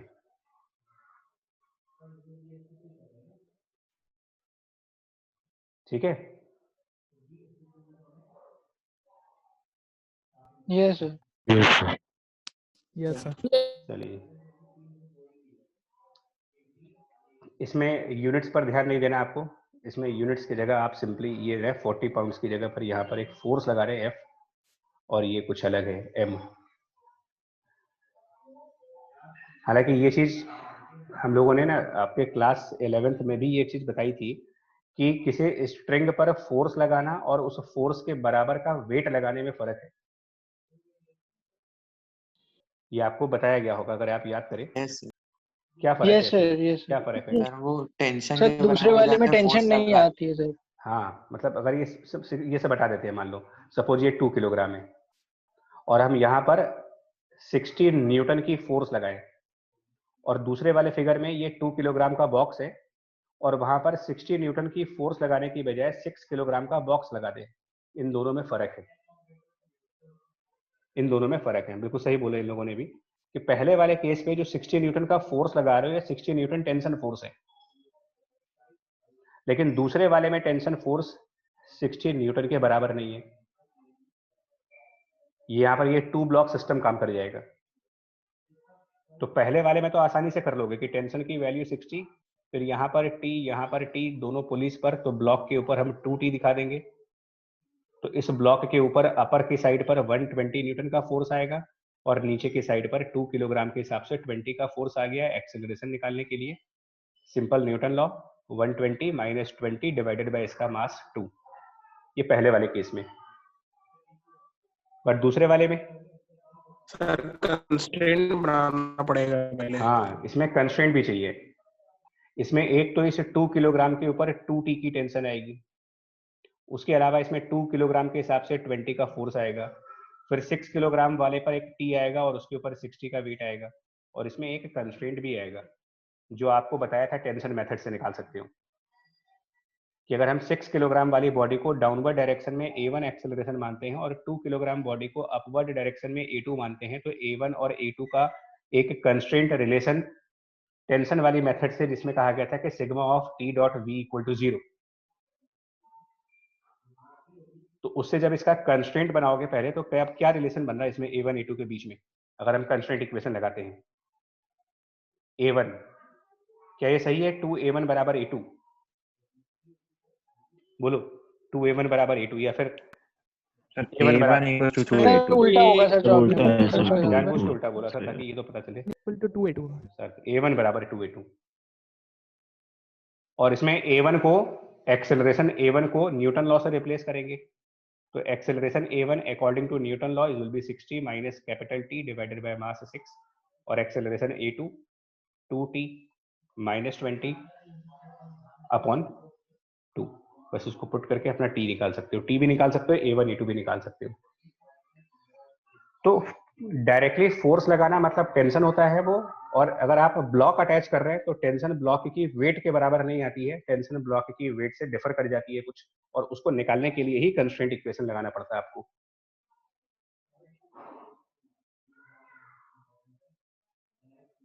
इस क्वेश्चन में देखिए, इसमें क्या करेंगे, M2 ब्लॉक, उसके अंदर एक M1 ब्लॉक, नीचे की सरफेस स्मूथ है, D डिस्टेंस पर है ये, और हॉरिजॉन्टल पर म्यूएस और म्यू के दे रखा, और ये 20 डिग्री का एंगल है। फिलहाल तो इसको हम थीटा मानेंगे। सिस्टम रिलीज्ड फ्रॉम रेस्ट, ठीक है। कितने टाइम बाद ये M1 वाला ब्लॉक M2 की फ्रंट साइड पर चला जाएगा, यानी D डिस्टेंस आगे आ जाएगा, यही क्वेश्चन है। Time when the block of mass M1 contacts the lower stop of the body of mass M2, मतलब ये टॉप साइड से इसके लोअर साइड पर आ जाए, मतलब कि ये D डिस्टेंस आगे आ जाए। And determine the corresponding distance travelled by M2 also. अब मेरे को एक बात बताओ, पहले मैं आपसे ये जानना चाह रहा हूँ conceptual point, can we take m1 plus m2 as system now? बताएं। Yes, sir. Yes, sir. To Yes, sir. Apply, okay. क्या ये दोनों साथ साथ चल रहे हैं, इनमें आपस में रिलेटिव मोशन नहीं हो रहा है? क्या m1 का मोशन m2 के रिस्पेक्ट में नहीं हो रहा है? Yes, sir. Yes. Yes. Yes, तो sir. कैसे ले लोगे फिर न्यूटन लॉ? अभी पीछे ये तो समझा रहा था आपको, सिस्टम कैसे मान लोगे इसको? क्वेश्चन की लैंग्वेज तुमसे कह रही है कि ये जो m1 है ये कुछ टाइम बाद फ्रंट साइड पर आना है, तो m2 पर खड़े होकर के देखो, तो क्या m2 पर खड़े होकर के देखने से m1 की लोकेशन चेंज नहीं हो गई? क्या m2 के रिलेटिव m1 ने अपनी प्लेस चेंज नहीं की? बताए। Yes, sir. यानी सिस्टम का कॉन्फ़िगरेशन बदला ना। तो जब सिस्टम का कॉन्फ़िगरेशन बदल गया तो वो काहे का सिस्टम? जिस चीज का कॉन्फ़िगरेशन ही बदल रहा वो सिस्टम कैसे बन सकता है? सर हाँ जी। सर इसमें सर जब M2 मूव करेगा सर तो M1 एक टाइम तक के लिए सिस्टम मान सकते हैं ना सर, क्योंकि उसमें सूडो भी लगेगा, तो सूडो हो सकता है कि उसके वेट को बैलेंस कर दे। तो फिर वो नीचे क्यों आता? अगर बैलेंस कर देता तो नीचे जाता ही नहीं फिर कभी वो। नहीं सर, एक टाइम तक सर, एक टाइम नहीं तक। नहीं होगा, करके देखो, नहीं होगा। एक टाइम क्या, क्योंकि यहाँ पर सब कांस्टेंट एक्सेलरेशन है, तो अगर एक बार बैलेंस कर दिया तो हमेशा बैलेंस करेंगे, कुछ वेरिएबल थोड़ी है यहाँ पर। बस सारी फोर्सेस तो कांस्टेंट लग रही है, कोई वेरिएबल फोर्स तो लगा नहीं रखी हम लोगों ने यहाँ पर कि वो बाद में से बदल जाएगा सब कुछ। Okay sir, okay. तो यहाँ सिस्टम नहीं मान सकते आप, ध्यान रखना। मतलब जब एक मास के रिस्पेक्ट में दूसरा मास रिलेटिव मोशन करना स्टार्ट कर चुका हो तो आप सिस्टम मान करके न्यूटन लॉ नहीं लगाओगे, तब आप न्यूटन लॉ अलग अलग कर दो। मतलब अब हम क्या करेंगे, एनएलएम फॉर m1 लगाएंगे, मतलब एनएलएम फॉर m2, और एक एनएलएम m1 के लिए अलग अलग। लेकिन जब आप m1 के लिए लगाएंगे तो ये विथ रिस्पेक्ट टू m2 लगाना पड़ेगा। क्यों विथ रिस्पेक्ट टू m2 लगाना पड़ेगा? Because motion of m1 ground के ऊपर हो रहा है या m2 के ऊपर हो रहा है? खुद देख लो, फिगर के हिसाब से देख लो, m1 का मोशन किसके रिलेटिव हो रहा है? M2। तो फिर उसके लिए विथ रिस्पेक्ट टू m2 देखेंगे। अब क्या क्या इक्वेशन लगाएंगे? m2 पर कौन कौन सी फोर्सेस लग रही होंगी? मोशन की डायरेक्शन बात करिएगा, बाकी डायरेक्शन में नहीं। तो m2 का फ्री बॉडी डायग्राम बताओ। m2 के फ्री बॉडी डायग्राम में आप कौन कौन सी फोर्सेस दिखाओगे? तो अगर मैं बिना रिजॉल्व किए दिखाना चाहूं तो विदाउट रिजोल्यूशन आप उसका वेट दिखाओगे। अगर रिजॉल्व ना करते तो उसमें m2 का वेट दिखाएंगे, m2g। जिस इंक्लाइंड प्लेन पर उसको रखा गया है वहां से नॉर्मल रिएक्शन दिखाओगे, नॉर्मल बाय द इंक्लाइंड। इसको ns कर दे रहे हैं, s फॉर द सरफेस, मतलब ये सरफेस जो नॉर्मल लगाएगा, नॉर्मल बाय द सरफेस।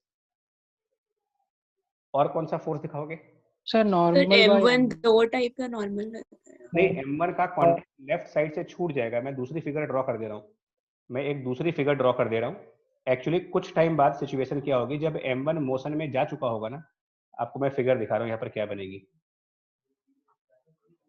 ठीक है, थोड़ा सा ऐसे मतलब रफ टाइप की फिगर है, बट समझ आ जाएगा तुमको। आप कुछ टाइम बाद का सोचो ना, जब m1 मोशन में है, अब बताओ क्या होगा। m1 वाली बॉडी मूव कर रही है, तो अब कहां से नॉर्मल दिखाओगे इसमें? आप ऐसा नहीं लगता सिर्फ एक ही नॉर्मल आएगा m1 की बेस से? यस सर, एक ही आएगा सर, इसके बाद सर फ्री फ्रिक्शन ही आया बचा जो आएगा। तो एक m1 की बेस से नॉर्मल दिखाएंगे आप, इसको n12 मतलब normal between 1 and 2, n12। Friction है नहीं, दोनों ब्लॉक्स के बीच में फ्रिक्शन नहीं है, m1 m2 के बीच में तो स्मूथ है। नहीं सर, मैं हाँ, स्लाइड की इंक्लाइंड बात प्लेन से कर आएगा, रहा था, इंक्लाइंड प्लेन इंक्लाइंड की पर। बात कर। हाँ, इंक्लाइंड का फ्रिक्शन आएगा, वो दिखा रहे हैं। इंक्लाइंड प्लेन से फ्रिक्शन आएगा बैक साइड पर, कितना आएगा वो? तो म्यू के कौन सा एन, कौन सा N? Sir mg cos theta आ जाएगा।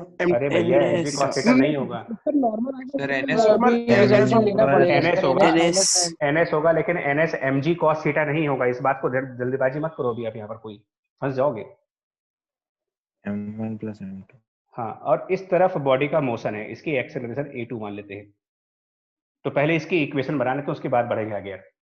a2 की डायरेक्शन में कौन सा फोर्स आएगा बताओ, कौन सा फोर्स a2 की डायरेक्शन में आएगा? अब इसमें आप m2g को रिजॉल्व कर सकते हो, लेकिन मैं करके दिखाऊंगा नहीं, आप अपने लेवल पे देख लेना। जो m2 का मोशन है, उस मोशन के लिए ड्राइविंग फोर्स कौन सी होगी, मतलब m2 इंटू a किसके बराबर लिखोगे? तो m2g का एक कंपोनेंट आएगा साइन थीटा वाला, और माइनस म्यू के मल्टीप्लाइड बाय ये जो नॉर्मल सरफेस वाला है, ये एक इक्वेशन। और नॉर्मल एट सरफेस क्या होगा? नॉर्मल एट सरफेस, इसके लिए दूसरी इक्वेशन लिखो। मुझे लगता है mg को रिजॉल्व कर ही दें, ज्यादा अच्छा होगा। m2g के आप कंपोनेंट कर लो, m2g के जैसे ही आप कंपोनेंट करोगे एक और इक्वेशन बन जाएगी, normal at surface will be equal to normal between the blocks plus m2g cos थीटा। ये हमारी सेकंड इक्वेशन। बोलिए, इसमें कोई डाउट हो तो बताया, वरना आगे बढ़े फिर हम। नो सर, नो सर, कोई अब m1, चलिए फिर अच्छी बात है, m1 with respect to m2 आइए। तो m1 के फ्री बॉडी डायग्राम पे आते हैं। m1 के फ्री बॉडी डायग्राम में इसको रिजॉल्व करके ही दिखला देते हैं, क्योंकि बाद में रिजॉल्व करना ही है। तो m1 के फ्री बॉडी डायग्राम में एक तो आप दिखाओगे m1g sin थीटा और एक दिखाओगे m1g cos थीटा, ये दो फोर्सेस। उसके अलावा m1 के फ्री बॉडी डायग्राम में दिखाओगे एक नॉर्मल रिएक्शन, जो बिटवीन द ब्लॉक 1 एंड 2 वाला है वो नॉर्मल, और कोई फोर्स, एक सूडो फोर्स सूडो फोर्स लगेगी। स्यूडो फोर्स, राइट, एक बैकवर्ड डायरेक्शन में स्यूडो फोर्स, क्योंकि ये विथ रिस्पेक्ट टू m2 देख रहे हो, और m2 हमारे लिए एक्सेलरेट कर रहा है, मतलब नॉन इनर्शियल फ्रेम में हूं अब। तो स्यूडो फोर्स दिखाएंगे जो कि m1 multiplied by acceleration of block 2। आसान नहीं है बच्चा, बता रहा हूँ, थोड़ा सा कंसंट्रेशन हटाने की क्वेश्चन गया आपका हाथ से, निकल जाएगा ये क्वेश्चन। और इसकी खुद की एक्सेलरेशन हम यहाँ पर a1/2, क्योंकि ये रिलेटिव एक्सेलरेशन हो रहा है, तो acceleration of this block 1 with respect to 2 आएगा यहाँ से। स्यूडो फोर्स लगा दिया, इसका मतलब आप रिलेटिव एक्सेलरेशन पे आ गए। जब भी स्यूडो फोर्स लगाओगे तो ध्यान रखना, आप रिलेटिव एक्सेलरेशन कैलकुलेट करते हो, एब्सोल्यूट एक्सेलरेशन स्यूडो फोर्स की प्रेजेंस में कभी नहीं आता। स्यूडो फोर्स लगाने का मतलब आप जो कुछ भी निकालोगे वो m2 की फ्रेम में निकालोगे, रिलेटिव टू m2 निकालोगे, आपका ऑब्जर्वर m2 के ऊपर है, ये मान के चला जाएगा। और उस ऑब्जर्वर के हिसाब से m1 की एक्सेलरेशन a1/2 है, मतलब m2 पर खड़े होकर के देखेंगे तो m1 की एक्सेलरेशन। और इसके लिए इक्वेशन बनेगी m1 into acceleration of 1 with respect to 2 equal to m1g sin theta minus this pseudo force. एक ये इक्वेशन बनी, इसको थर्ड इक्वेशन कह देते हैं। और एक और इक्वेशन यहां पर बनेगी नॉर्मल 1-2 वाली, नॉर्मल 1-2 बराबर m1g cos थीटा, ये आपकी चौथी इक्वेशन बनेगी। अभी आपका एम क्या है इक्वेशन बनाने के बाद? इसमें से निकालना क्या है, आपको पता है क्या करना है हमें? क्या निकालना है इसमें? टाइम निकालना है सर, जब वो आएगा a12 निकालना है आपको, a12, और a2 भी निकालना है, क्योंकि क्वेश्चन में क्या क्या पूछा गया है। पहले तो आपको वो टाइम बताना है जब वो m1 नीचे आएगा, तो ये जो determine the time when the block of mass m1 contacts the lower stop, इसके लिए आप क्या इक्वेशन बनाओगे? m1 को d डिस्टेंस नीचे जाना है, उसको d डिस्टेंस नीचे आना है, तो that d should be equal to half acceleration of 1 with respect to 2 into T square, ये यहां से आएगा। और उसके बाद corresponding distance s2 travelled by m2, ये भी निकालना है तुम्हें। तो ये निकालने के लिए, s2 निकालने के लिए यहाँ पर हाफ इसका actual acceleration into T square, ये निकालना है आपको, ये दूसरी इक्वेशन बनेगी। इसलिए मतलब कुल मिलाकर के इन चार इक्वेशंस में से तुमको a12 और a2 की वैल्यू निकालनी है, यानी कि एलिमिनेट क्या करना है? एलिमिनेट करना है n12 को और ns को, दोनों नॉर्मल से एलिमिनेट करने हैं टोटल। अब देखो कैसे होगा, ns और ns को एलिमिनेट करना है, n12 को एलिमिनेट करना है। एम क्या है? a12 निकालना और a2 निकालना, तब जाकर के ये आंसर आएगा।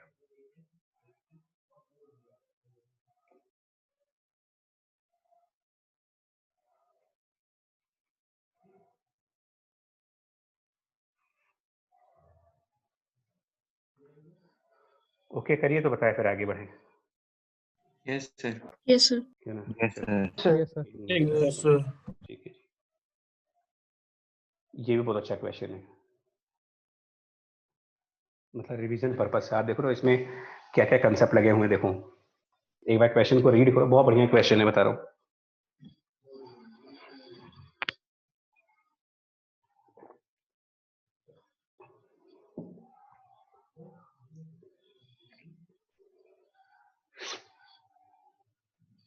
क्वेश्चन पढ़ ले तो बता दीजिएगा, नहीं क्वेश्चन रीड कर लो आप। मतलब ये एक्चुअल में रिव्यू प्रॉब्लम्स है, एक्चुअल में रिव्यू प्रॉब्लम्स है, जहां पर एक साथ कई सारे कंसेप्ट समझ में आते हैं।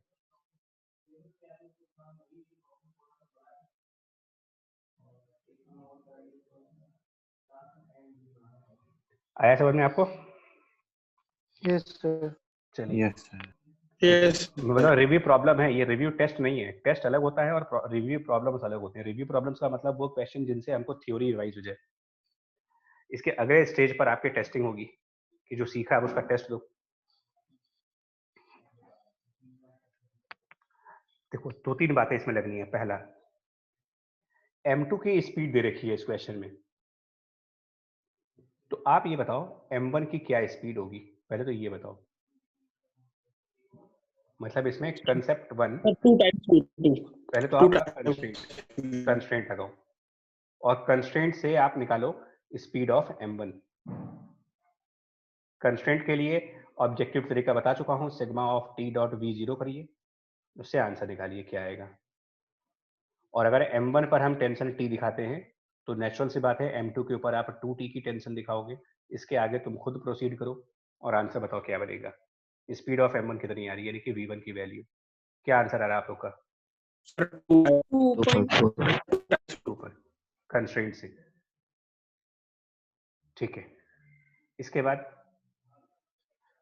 क्या करें? पहले तो आपको क्या सर निकालना है? एक सेंट्रीपिटल फोर्स सुनिए तो सर नॉर्मल और normal centripetal acceleration of M1 निकालना है और कंपोनेंट एक टेंशन निकालनी है। इसमें कैसे निकालेंगे देखो। हाँ देखो, अब सुनो, ये बहुत बढ़िया क्वेश्चन है क्योंकि इसके अंदर ना एक साथ दो चीजें हैं। तो देखो फॉर M2, ध्यान से देखना, फॉर M2 हम ये मान लेते हैं कि M2 की एक्सेलरेशन a है। a से हम एक्सेलरेशन ऑफ M2 को डिनोट कर रहे हैं। और इसके लिए क्या इक्वेशन बनाएंगे? तो 2t की फोर्स ऊपर की तरफ माइनस M2g नीचे की तरफ equal to M2 and acceleration a। ये हो गई न्यूटन लॉ की इक्वेशन फर्स्ट।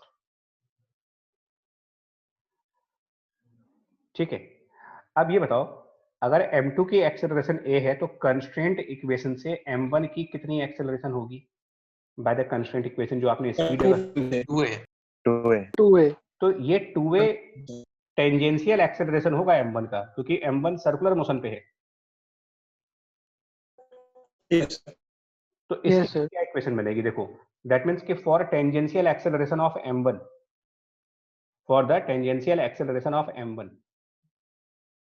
तो अब इसके लिए देखो M1 इंटू 2a उसका टेंजेंशियल एक्सेलरेशन इक्वल टू कौन कौन सी फोर्सेस M1 के ऊपर टेंजेंट की डायरेक्शन में चलेंगी। एक तो T दिख रहा है, उसके अलावा यहाँ M1G दिखाओगे इसका फोर्स। एक T दिखाओगे, एक M1G दिखाओगे, उसके अलावा यहाँ पर एक नॉर्मल रिएक्शन दिखाओगे। फ्रिक्शन है नहीं, तो इसमें टेंजेंट वाली फोर्स कौन सी है? टेंशन, नॉर्मल और mg में से टेंजेंट वाली फोर्स। Tension. सर टी और mg का भी तो Tension एक और- कंपोनेंट आएगा। और ये ये beta sin angle, beta angle पर है। ये एंगल बीटा है, वर्टिकल से बीटा एंगल पर है ये। तो क्या M1G का कंपोनेंट नहीं आएगा टेंजेंट की डायरेक्शन में? Yes, sir. कौन सा? Sin साइन बीटा M1 जी sin बीटा। ठीक है, और माइनस T, ये हो गया इक्वेशन।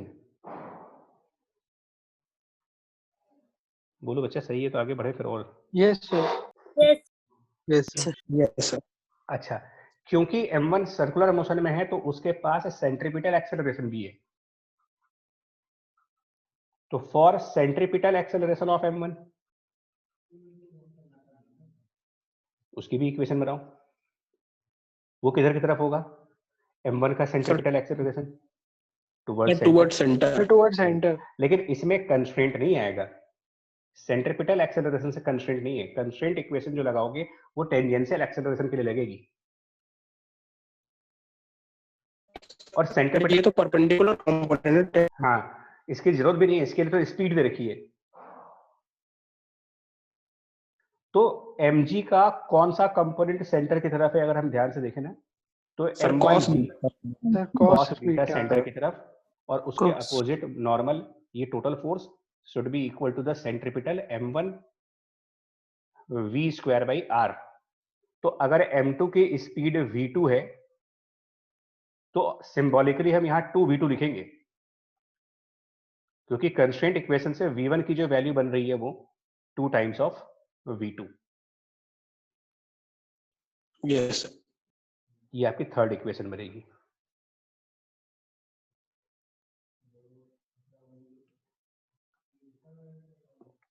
आगे कर लेंगे Yes, sir.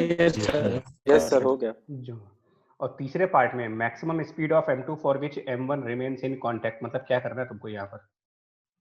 नॉर्मल की नॉर्मल को मैक्सिमम वैल्यू निकालनी है। नहीं, नॉर्मल की लिमिटिंग वैल्यू निकालनी है, 0। Greater than 0। हाँ भाई, मतलब लिमिटिंग केस n को यस 0, सर, यस सर, 0 निकालनी। बस ठीक है।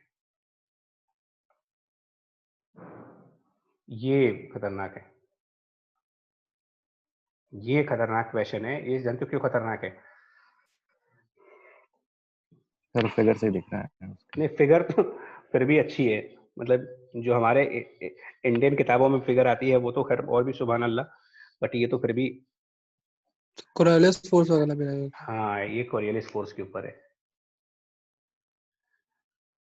मतलब जो आपका डे 1 पर नोट्स था ना, अगर आप देखोगे डे 1 का जो हमारा लेक्चर नोट्स था, इसमें देखो, पता नहीं इसमें है या नहीं है, ये इसके ऊपर कंसेप्ट है हमारा। पहली बार आज अब इसको हम यूज करना दिखा रहे हैं आपको, कैसे यूज करते हैं। पहली बार कि जब आप रोटेटिंग फ्रेम्स में जाते हो तो आपको रियल फोर्स के अलावा, ठीक है जी, रियल फोर्स के अलावा, क्योंकि रियल फोर्स तो to be considered in the every frame of reference, तो ये सारी फोर्स तो दिखानी ही दिखानी है। इनके अलावा ये 3 forces, minus m alpha cross r, minus m omega cross r, और minus m 2 omega cross vr। थोड़ा सा इसको बड़ा करके देख लो आप। 3 फोर्सेस एक बार माइंड में बिठा लो, minus m alpha cross r, minus m omega cross r, और minus m 2 omega cross vr। Coriolis force पर वैसे तो नॉर्मली क्वेश्चन नहीं आता है, बट एक बार झटका मिल चुका है 16 वाले पेपर में, ठीक है। तो बाकी दोनों के तो क्वेश्चन पहले भी पूछ चुके हैं, वो बाकी 2 के ऊपर तो पहले भी क्वेश्चन पूछ चुके हैं। कोरियोलिस बचा था, वो भी 16 में पूरा कर दिया। तो जेई वाले अपना सारा अरमान निकाल लेते हैं, उनको दिवाली बच्चों के साथ ही मजा आती है। ठीक है जी, आगे बढ़े, बताओ, देख लिया इसको, तीनों को याद कर लिया आपने? Yes sir, yes sir. Yes. Sir अब देखो इसको लगाते हैं, फिर कैसे लगाओगे। कहाँ गया वो क्वेश्चन यार, ये रहा। देखिए, सिंबल्स की मीनिंग भी थी, मतलब मैं वो वापस उस पेज पे नहीं जाने वाला, ठीक है, या बोलोगे तो चले जाएंगे। देखो इसमें ओमेगा जो है ना, उसके बारे में दे रखा है कि उसकी वैल्यू 4 रेडियन पर सेकंड है। ओमेगा डॉट यानी कि उसका डेरिवेटिव यानी कि अल्फा भी दे रखा है इसमें, वो -2 रेडियन पर सेकंड स्क्वायर है। 0.2 किलोग्राम का स्लाइडर, मतलब यहाँ पर मास m दे रखा है बॉडी का, और वो मूव कर रहा है inside the horizontal tube portion under the control of the string which passes out the bottom of the assembly. यहाँ पर r दे रखा है, r डॉट मतलब dr/dt दे रखा है तुमको, dr/dt -2 मीटर पर सेकेंड, और r डबल डेरिवेटिव मतलब कि ये 4, कैपिटल T निकालना है आपको। क्या उस पेज पे वापस आए?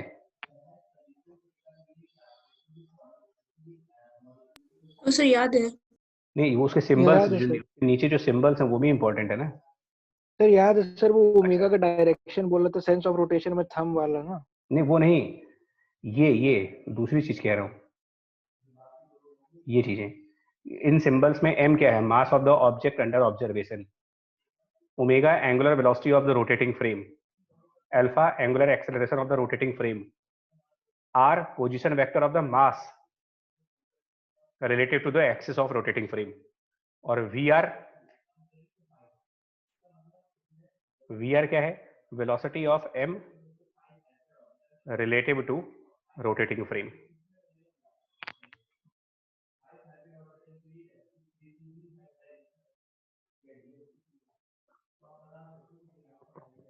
अब देखो क्या होगा जी। देखो इसमें फोर्सेस कौन कौन से दिखाएंगे बताएं। अभी थोड़ी देर के लिए ना हम स्पेस को साफ कर रहे हैं अपना, तो कि हमको अच्छे से डायग्राम बनाना था। देखो फोर्सेस कौन कौन से दिखाओगे, तो पहले तो आप एक्चुअल फोर्सेस दिखाओ। रियल फोर्स में mg, एक्चुअल फोर्स में mg, वो चेकलिस्ट हमेशा ध्यान रखो। इसके अलावा और कौन सी फोर्स दिखाएंगे mg के अलावा? टेंशन और नॉर्मल। चलिए एक टेंशन दिखा देते हैं यहाँ पर, और बताओ। टेंशन हो गया, सर नॉर्मल। नॉर्मल बचा है, उसको होल्ड कर लेते हैं, नॉर्मल को होल्ड करते हैं। नॉर्मल किधर की तरफ लगेगा? एक्चुअली नॉर्मल इसमें ना, बिकॉज ये सिलिंड्रिकल ऑब्जेक्ट है तो नॉर्मल चारों साइड से लग रहा होगा। उत्कर्ष रुक जाओ, स्यूडो के पीछे जल्दी मत भागो।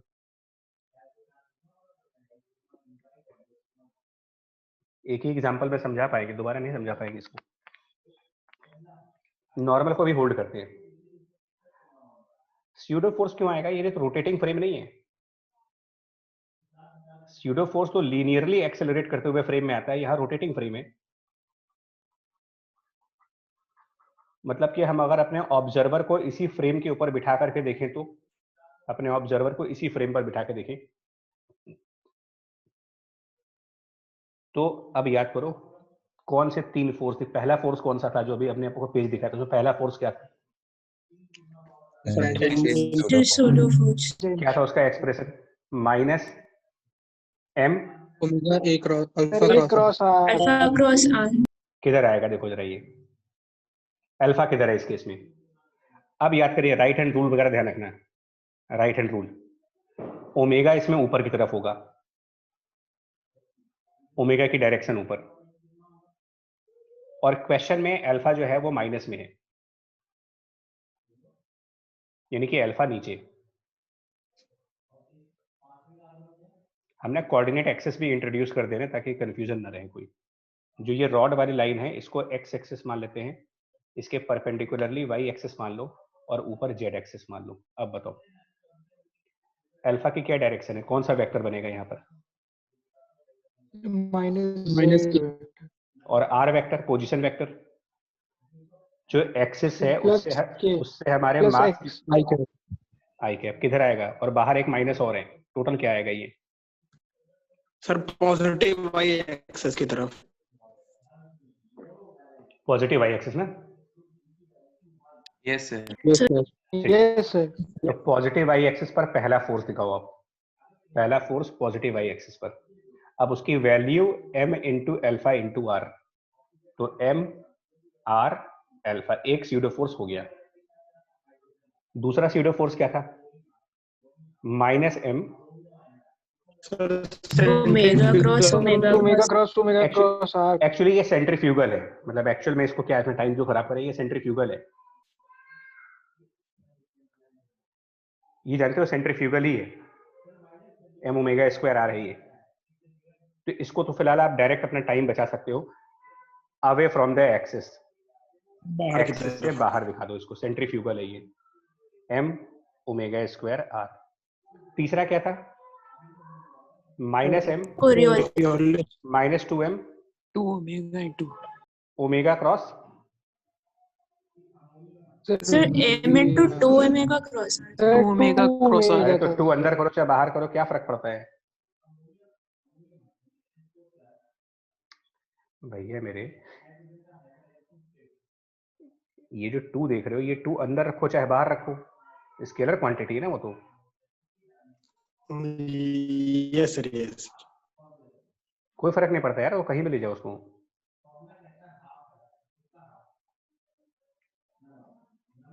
चलिए जी, एनीवे ये कोरियलिस फोर्स है, जो तीसरा वाला देख रहे हो यही कोरियलिस फोर्स है आपका।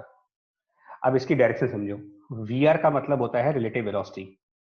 सर ये तो कहीं भी हो सकता है ना, अंदर बाहर। ध्यान से सुनो तो यार, समझो तो बता तो रहे। ये मास मूव किधर कर रहा है, मतलब इस ऑब्जर्वर के नजर में वो कहाँ जा रहा है, सर उसकी तरफ आ रहा है। कैसे पता चल रहा? सर dr/dt नेगेटिव दिया है। हाँ, आर का डेरिवेटिव माइनस में है, यानी कि Yes, डिस्टेंस sir. आर कम हो रही है, यानी ये मास टुवर्ड्स एक्सिस जा रहा है। तो इसका मतलब जानते हो क्या हुआ कि ये जो रिलेटिव वेलोसिटी है ये टुवर्ड्स एक्सिस यानी कि माइनस आई कैप है। अब सुनना ध्यान से इस चीज को, ओमेगा की डायरेक्शन के कैप है और एक माइनस बाहर है। बताओ ये पूरा किधर की तरफ आएगा टर्म? और positive positive Z positive axis है। पॉजिटिव माइनस, दो माइनस तो हो गए, माइनस Y. चलेगा, के क्रॉस आई बचा वो।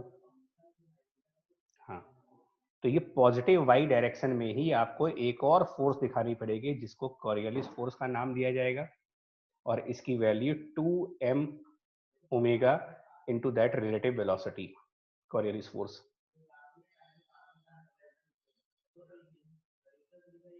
इतने फोर्सेस हो गए, 3 वर्चुअल फोर्स हैं, 2 रियल फोर्स हैं, एक रियल फोर्स बचा है भी नॉर्मल रिएक्शन, एक बचा हुआ है नॉर्मल रिएक्शन। किधर लगाएंगे नॉर्मल रिएक्शन बताओ? सर उसको बस वो चारों ओर से लगेगा, वो mg को बैलेंस सर कर। वो अच्छा ध्यान सुनो, सचिन जी, 2 नॉर्मल आएंगे। एक्चुअली क्या होगा, एक तो एक हॉरिजॉन्टल डायरेक्शन में नॉर्मल आएगा, एक वर्टिकल डायरेक्शन में नॉर्मल आएगा। सिलेंडर में राउंड शेप की ऑब्जेक्ट होती है, नॉर्मल 2 डायरेक्शंस में लगेगा। तो एक नॉर्मल आप यहाँ पर वर्टिकली दिखाएंगे और एक नॉर्मल ये हॉरिजॉन्टल वाला दिखाएंगे।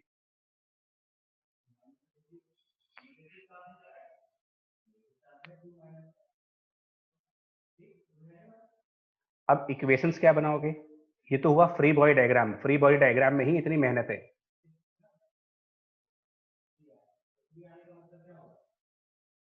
Actual forces, virtual forces. Virtual में 3 आ गए, centrifugal, tangential pseudo force, Coriolis force.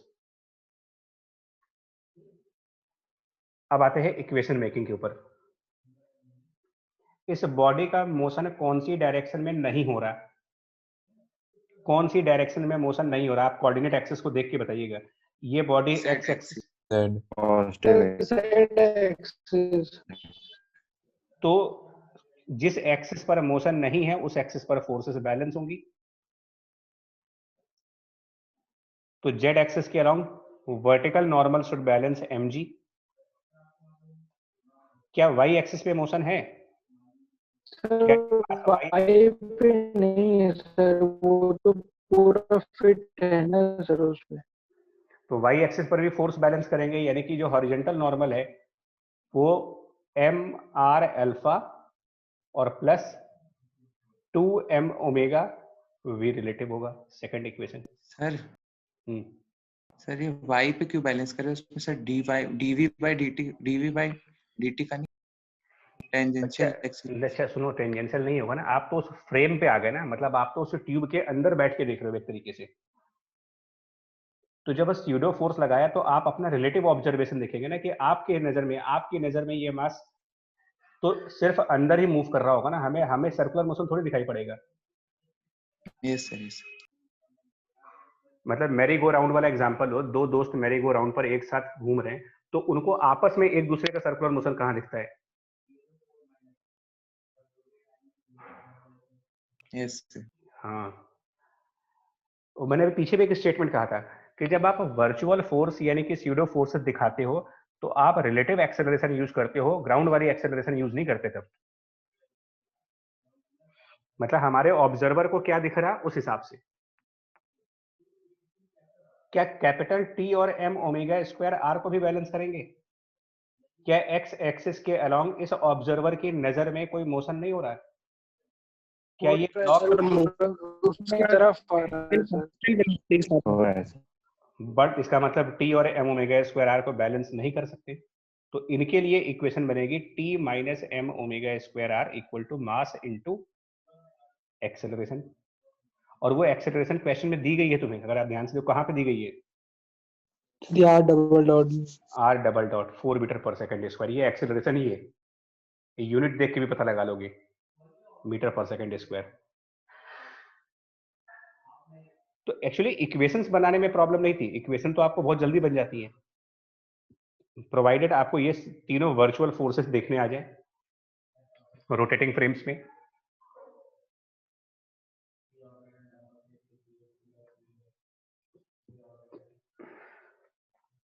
और दिखाता हूं आपको,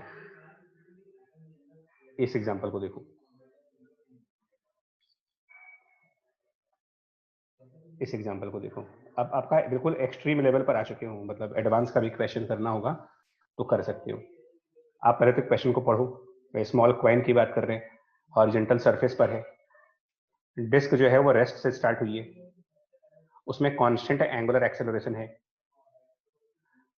और नंबर ऑफ रिवॉल्यूशंस निकालने हैं जब ये क्वाइन स्लिप कर जाएगी। मतलब कुछ टाइम तक ये क्वाइन स्लिप नहीं करेगा, बट कुछ टाइम के बाद ये स्लिप कर जाएगा। तो इसमें क्या क्या फोर्सेस दिखाएंगे, देखिए। सबसे पहला काम करेंगे, हम अपने ऑब्जर्वर को टेबल पर बिठाएंगे और यहां से देखेंगे। तो इस हिसाब से हम सबसे पहले इस पर रियल फोर्स, जिनको भी फ्री बॉडी डायग्राम बनाने में दिक्कत हो वो वाला पेज ओपन कर लो। मैंने पहले भी कहा था चेकलिस्ट बना करके चला करो हमेशा। नॉर्मल एमजी, मेरे को तो याद है, आप लोग को अगर याद ना हो तो वो चेकलिस्ट वाला पन्ना कहीं प्रिंट आउट निकाल लो उसका।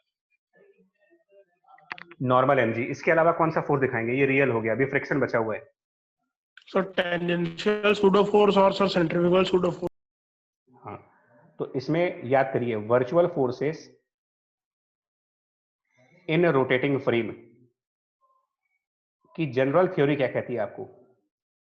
जनरल थ्योरी कहती है कि ये तीन होते हैं, मतलब जनरल, इन प्रैक्टिस आपको तीनों को याद रखना होगा। पहला minus m alpha cross r tangential वाला virtual, minus M omega cross r जो कि एक तरीके से सेंट्रीफ्यूगल है, और तीसरा minus 2m omega cross v relative, ये कोरियलिस फोर्स है। ये तीनों को बस याद कर लीजिए आप इस तरीके से। इसमें से हो सकता है कि न्यूमेरिकल में तीनों लग रहे हो सकता है न्यूमेरिकल में सिर्फ एक लग रहा हो सकता है कोई नहीं लग रहा हो। एक एक करके देखो। इसमें अल्फा की क्या डायरेक्शन है, जो फिगर दी गई है उसके हिसाब से। एक काम करते हैं, सुनो, एक काम करते हैं, क्वाइन की जो लोकेशन है उसको अपना एक्स एक्सिस मान लो, इसके परपेंडिकुलरली वाई एक्सिस मान लो, और वर्टिकल को जेड एक्सिस मान लो। अब बताओ अल्फा किधर है इसमें, राइट हैंड रूल के हिसाब से? सर के कैप ठीक है, ऊपर के कैप और आर वेक्टर क्या है? आई कैप और आई कैप, किधर आएगा? और बाहर माइनस है, सो माइनस माइनस जे जे कैप। माइनस जे का मतलब वाई एक्सिस के अपोजिट साइड पर आप एक स्यूडो फोर्स दिखाएंगे, मतलब वर्चुअल फोर्स। स्यूडो फोर्स क्या है? Virtual, M alpha R. चलो ये हो गया। सेंट्रीफ्यूगल में ज्यादा सोचना नहीं, क्योंकि ये तो आप वैसे भी जानते हो इसके बारे में कि ये एक्सिस के बाहर आता है। तो centrifugal m omega square r. इन कोरियलिस इसमें नहीं आएगा क्योंकि वी रिलेटिव नहीं है ना, मतलब क्वाइन टेबल के रिस्पेक्ट में कोई मोशन नहीं कर रहा है, रिलेटिव वेलोसिटी 0 है उसकी। क्वेश्चन के हिसाब से क्वाइन अभी स्लिप नहीं हुआ है, तो जब तक क्वाइन स्लिप नहीं होगा तब तक ऑब्जर्वर की नजर में क्वाइन स्टेशनरी है, रिलेटिव वेलोसिटी 0 है, कोरियलिस फोर्स 0 होगा इस क्वेश्चन में। और ये जो दो वर्चुअल फोर्स दिखाई, जो ये दो वर्चुअल फोर्सेस दिखा रहे हो, इन दो वर्चुअल फोर्सेस का एक रिजल्टेंट आएगा कैपिटल आर, जो root of m alpha r का square plus m omega square r का होल स्क्वायर। और फ्रिक्शन इसको बैलेंस करने के लिए जस्ट अपोजिट साइड पर लगेगा। दोनों वर्चुअल फोर्सेस का रिजल्टेंट को बैलेंस करने के लिए फ्रिक्शन अपोजिट साइड पर होगा। और जब ये बॉडी अबाउट टू स्लिप होगी, जिस टाइम ये body about to slip condition पे आ चुकी होगी, यानी कि फ्रिक्शन अपने मैक्सिमम वैल्यू पर होगा, तब आप लगाओगे म्यूएस मल्टीप्लाइड बाय नॉर्मल, यानी कि maximum friction will be square root of this resultant of both virtual forces. बोली जी, स्टेटमेंट क्लियर हुआ कि नहीं अभी? यस एचसीवी में क्वेश्चन है, एचसीवी में सेम क्वेश्चन कॉपी करके लिखा हुआ, लेकिन उसमें एक तरीका अलग, उन्होंने टेबल पर रखने की बजाय इसको एक हॉरिजॉन्टल रूलर पे रखा है। एचसीवी के सर्कुलर मोशन चैप्टर में ये क्वेश्चन है 17-18 के आसपास है कि एक क्वाइन है वो हॉरिजॉन्टल रूलर पे रखा गया है, उस रूलर को एक्सेलरेट किया जा रहा है, तो कितने टाइम बाद ये क्वाइन स्लिप कर जाएगा।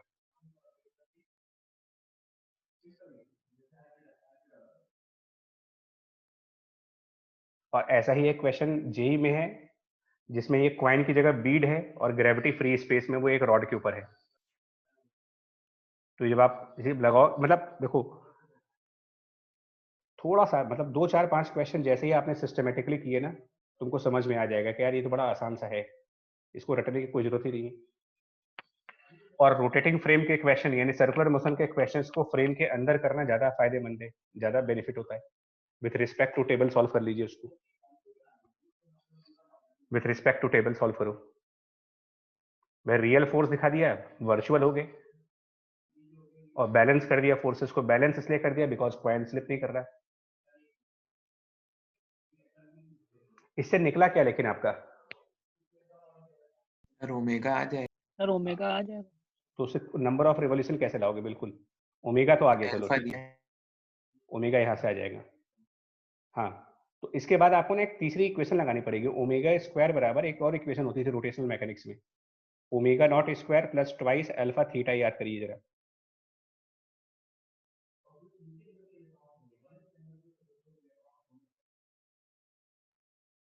और ओमेगा नॉट यहाँ पर 0 है। तो जब ओमेगा सॉल्व हो जाएगा तो इसका मतलब आपका अगला टारगेट होगा थीटा को सॉल्व करना।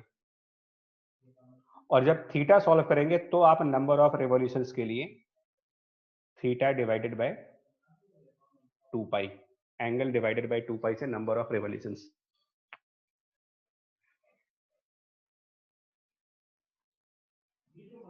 बोले? Yes sir. Yes sir. चलो और आगे बढ़ते हैं। ये भी क्वेश्चन देखो, मतलब कुछ सर्कुलर मोशन के भी टच करने थे मेरे को क्वेश्चन, और मेनली आपको ये वर्चुअल फोर्सेस का कंसेप्ट समझाना था, इसमें ध्यान देना। और जानते हो मैं फिर बोल रहा हूँ तुम्हें, यही सब क्वेश्चन मॉडिफाइड होते हैं। स्टूडेंट को ये समझना होता है कि हमको कंसेप्ट क्या बताया जा रहा है। आप इससे ये मत देखो कि क्वेश्चन कौन सा कराया मेरे को, आपको ये समझना पड़ेगा कि उस क्वेश्चन को करा करके तुम्हें मैंने समझाने की क्या कोशिश की है। तो सिमिलर क्वेश्चन जब भी जेई में आएगा ना, चाहे वो 2016 के स्टैंडर्ड पे आ जाए, चाहे वो 2019 वाले 20 वाले स्टैंडर्ड पे आ जाए, तुम लोगों के लिए टफ नहीं होगा। फिर वो इसके बियॉन्ड कहां चले जाओगे?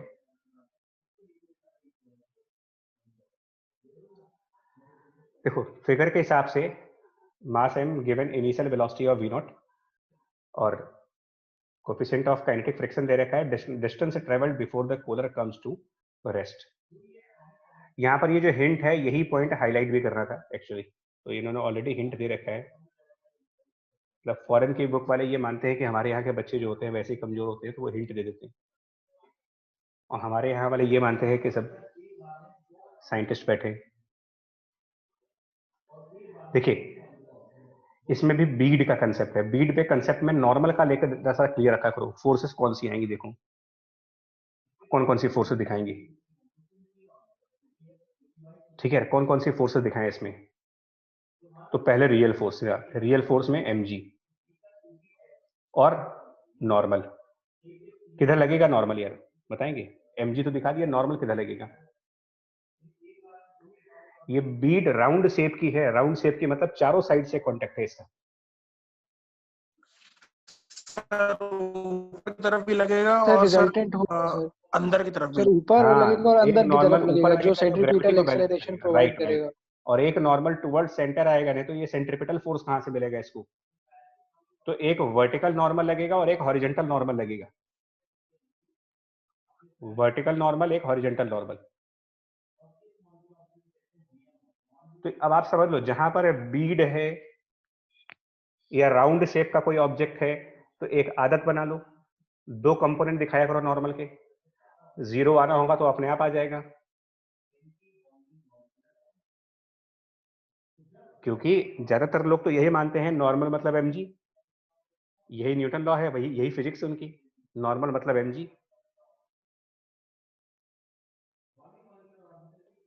इनके अलावा फ्रिक्शन लगेगा किधर की तरफ, किधर की तरफ दिखाओगे फ्रिक्शन?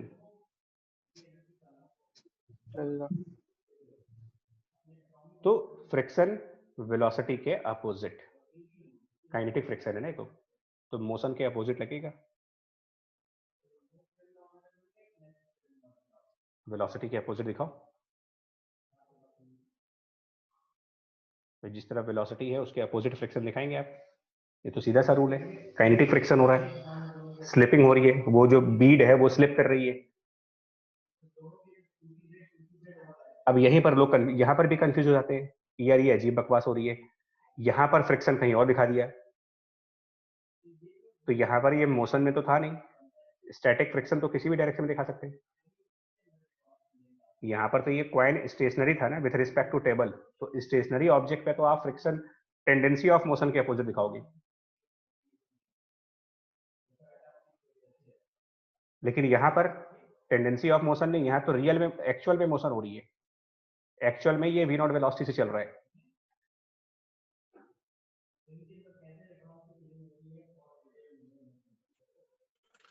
सर अगर बीड के पास सर टेंजेंशियल एक्सेलरेशन होता तो सर फ्रिक्शन आगे कर देते फिर हम। ना बाबूजी भैया, क्या कंसेप्ट लगा दिया तुमने, लॉ ऑफ फ्रिक्शन पे हो ना, लॉ ऑफ फ्रिक्शन। एक्सेलरेशन आगे होता तो सर सर मतलब उस ये बीड को सर आगे ये मूव टू कराना व्हीलर नहीं होता है, फिर। ये टू व्हीलर फोर व्हीलर नहीं है जहां पर वो कंसेप्ट लगा रहे हो, वो concept two wheeler four wheelers के लिए था। टू व्हीलर्स और फोर व्हीलर्स वाले कंसेप्ट में आपसे कहा था कि जिस तरफ एक्सेलरेशन है उस तरफ फ्रिक्शन दिखा दिया करो, क्योंकि वो फ्रिक्शन की वजह से ही एक्सेलरेट होते हैं, क्योंकि व्हीकल्स में एक्सटर्नल फोर्स फ्रिक्शन लग सकता है और कोई लगेगा ही नहीं। मैं इसीलिए कह रहा हूं कि लोग थ्योरी ऑफ व्हीकल से इसको कंफ्यूज कर जाते हैं कि यार जब कोई कार सर्कुलर मोशन करती है तब तो हम फ्रिक्शन अंदर दिखाते हैं। पॉइंट ऑफ कंफ्यूजन तो यही है, यहाँ पर यही सब लेकर के दिमाग खराब रहता है। जैसे ये क्वेश्चंस हैं, तो इसमें फ्रिक्शन अंदर दिखाया गया था कार वाले केस में, तो आप शायद भूल गए कि इसके अंदर हम लोगों ने ये भी कहा था कि कार के केस में जो व्हील का बॉटम मोस्ट पॉइंट होता है वो स्टेशनरी होता है और फ्रिक्शन वहीं पर लग रहा होता है, तो जिस पॉइंट पर फ्रिक्शन लग रहा है वो स्टेशनरी पॉइंट है, तो फ्रिक्शन को टेंडेंसी ऑफ स्लिपिंग के अपोजिट दिखाना पड़ता है या फिर एक्सेलरेशन की डायरेक्शन में दिखाना पड़ता है आपको।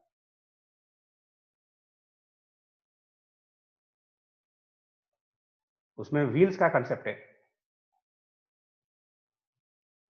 कहाँ गया यार फिगर, कौन सा था, ये वाला था। और इसमें कहानी अलग है। इसमें जो ये बीड है ये तो रियल में मोशन कर रही है, यहाँ कौन सा व्हील है, कौन सा रोलिंग मोशन हो रहा है, यहाँ पर नहीं पकड़ पाए डिफरेंस। सर समझ गया सर मैं बस ये कह रहा था सर अगर ये इसके पास आगे की तरफ कोई एक्सेलरेशन होता तो सर एक और कोई इन्फॉर्मेशन गिवन होती है इसका मतलब क्वेश्चन हाँ, में। हो सकता है कि कोई पुश कर रहा हो उसको, कोई कोई बीड के ऊपर कोई फोर्स लगाई गई हो। यह दूसरा कंसेप्ट है, लोग व्हीकल वाले कंसेप्ट से इसको रिलेट करते हैं और फंस जाते हैं जाकर के कि यार तो गड़बड़ हो गई। इसमें एक पार्टिकल मोशन में है,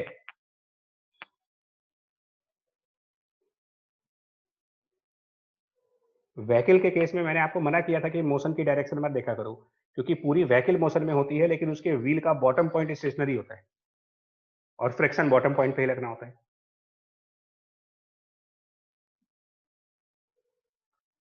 तो ये फोर्सेस हैं इसमें, ठीक है। अब इसमें कोई वर्चुअल फोर्स की जरूरत नहीं है आपको, क्योंकि आप ग्राउंड फ्रेम से देख रहे हैं सब कुछ। तो जब ग्राउंड फ्रेम से देखेंगे तो वर्चुअल फोर्स की कोई जरूरत नहीं मेरे को। अब इक्वेशंस बनाएंगे इसमें। तो नॉर्मल जो वर्टिकल साइड पे लग रहा है वो mg के बराबर, नॉर्मल जो हॉरिजॉन्टल साइड पे लगेगा वो इसका सेंट्रिपिटल फोर्स होगा mv²/r,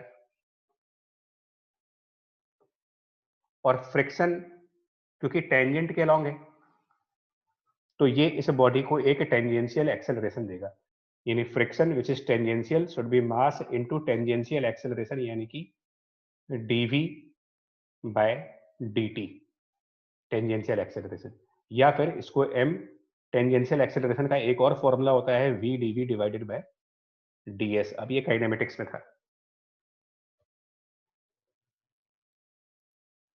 और फ्रिक्शन को क्या लिखेंगे, जब ये काइनेटिक फ्रिक्शन है तो क्या लिखोगे इसको, फ्रिक्शन जो काइनेटिक है इसको क्या लिखोगे, तो इसके बारे में हिंट की गई है क्वेश्चन में कि ये म्यू के मल्टीप्लाइड बाय नॉर्मल तो होगा, कौन सा नॉर्मल लोगे यहाँ पर, रिजल्टेंट। हाँ ये कंसेप्ट यहाँ पर है कि दो नॉर्मल का रिजल्टेंट, तो रिजल्टेंट नॉर्मल जो होगा ना, मतलब ये जो नेट नॉर्मल फोर्स की बात कर रहे हैं, नेट नॉर्मल फोर्स ये होगा square root of nv² plus nh², तो mu K into square root of यहाँ पर mg² प्लस mv²/r², ये फ्रिक्शन इक्वल टू m, और हम यहाँ पर v dv/ds वाला फॉर्मूला यूज करना चाहते हैं क्योंकि हमें क्वेश्चन में टाइम नहीं पूछा है, डिस्टेंस पूछा उन्होंने, और साथ में एक माइनस साइन और लगाएंगे। किस वजह से माइनस लगा रहे हैं ये भी आपको समझ में आ गया होगा। सर रुक रहा है सर बॉडी इसलिए। रुक रही है ना, बिल्कुल सही है। अब ये v dv डिवाइडेड बाय, ये थोड़ा सा आसान भी नहीं होगा क्योंकि नीचे जो टर्म है ना m²g² प्लस यहाँ m² divided by r² v⁴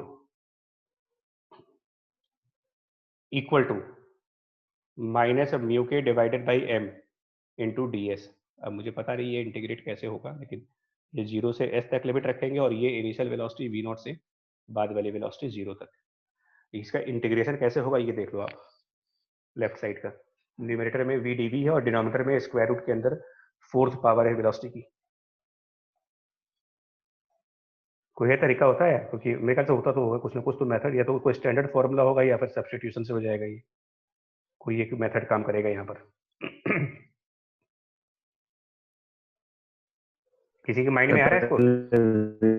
formula से होगा। पहले v² को लेंगे, यस सर, फिर v² को टीलेट करेंगे, उसके बाद हो जाएगा। मतलब 2 स्टेप में होगा, एक बार पहले सब्स्टिट्यूशन नहीं करना पड़ेगा सर। तो 2 सब्स्टिट्यूशन नहीं, होंगे। वो सब डबल Yes, सब्स्टिट्यूशन sir. है, राइट, ये बोल रहा था मैं, 2 बार सब्स्टिट्यूशन होगा इसमें, एक्चुअली इंटीग्रेशन में भी टाइम लगेगा। बट देखो जी क्या करेगा, इन्हीं को ट्विस्ट करके छोटे छोटे टुकड़ों में, कभी ऑब्जेक्टिव के फॉर्म में, कभी सब्जेक्टिव के फॉर्म में, कभी मैचिंग के फॉर्म में, किसी न किसी तरीके से पूछा करते हैं वो। बट जो मेन कंसेप्ट इसमें आपको हाईलाइट करने का था आज के क्वेश्चन से, वो यही था कि नॉर्मल रिएक्शन फोर्स जो होगा वो टोटल वाला देखना पड़ेगा, और वही चीज डिसाइड करती है कि फ्रिक्शन कैसे लगेगा।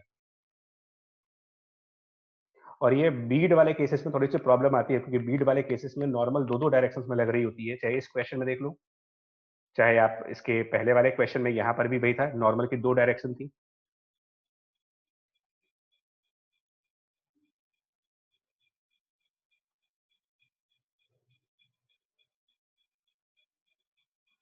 ठीक है जी, बोलो। यस सर हो गया। ठीक है, तो ठीक है, यहीं तक रखते फिर है ना। देखो अभी क्या करेंगे,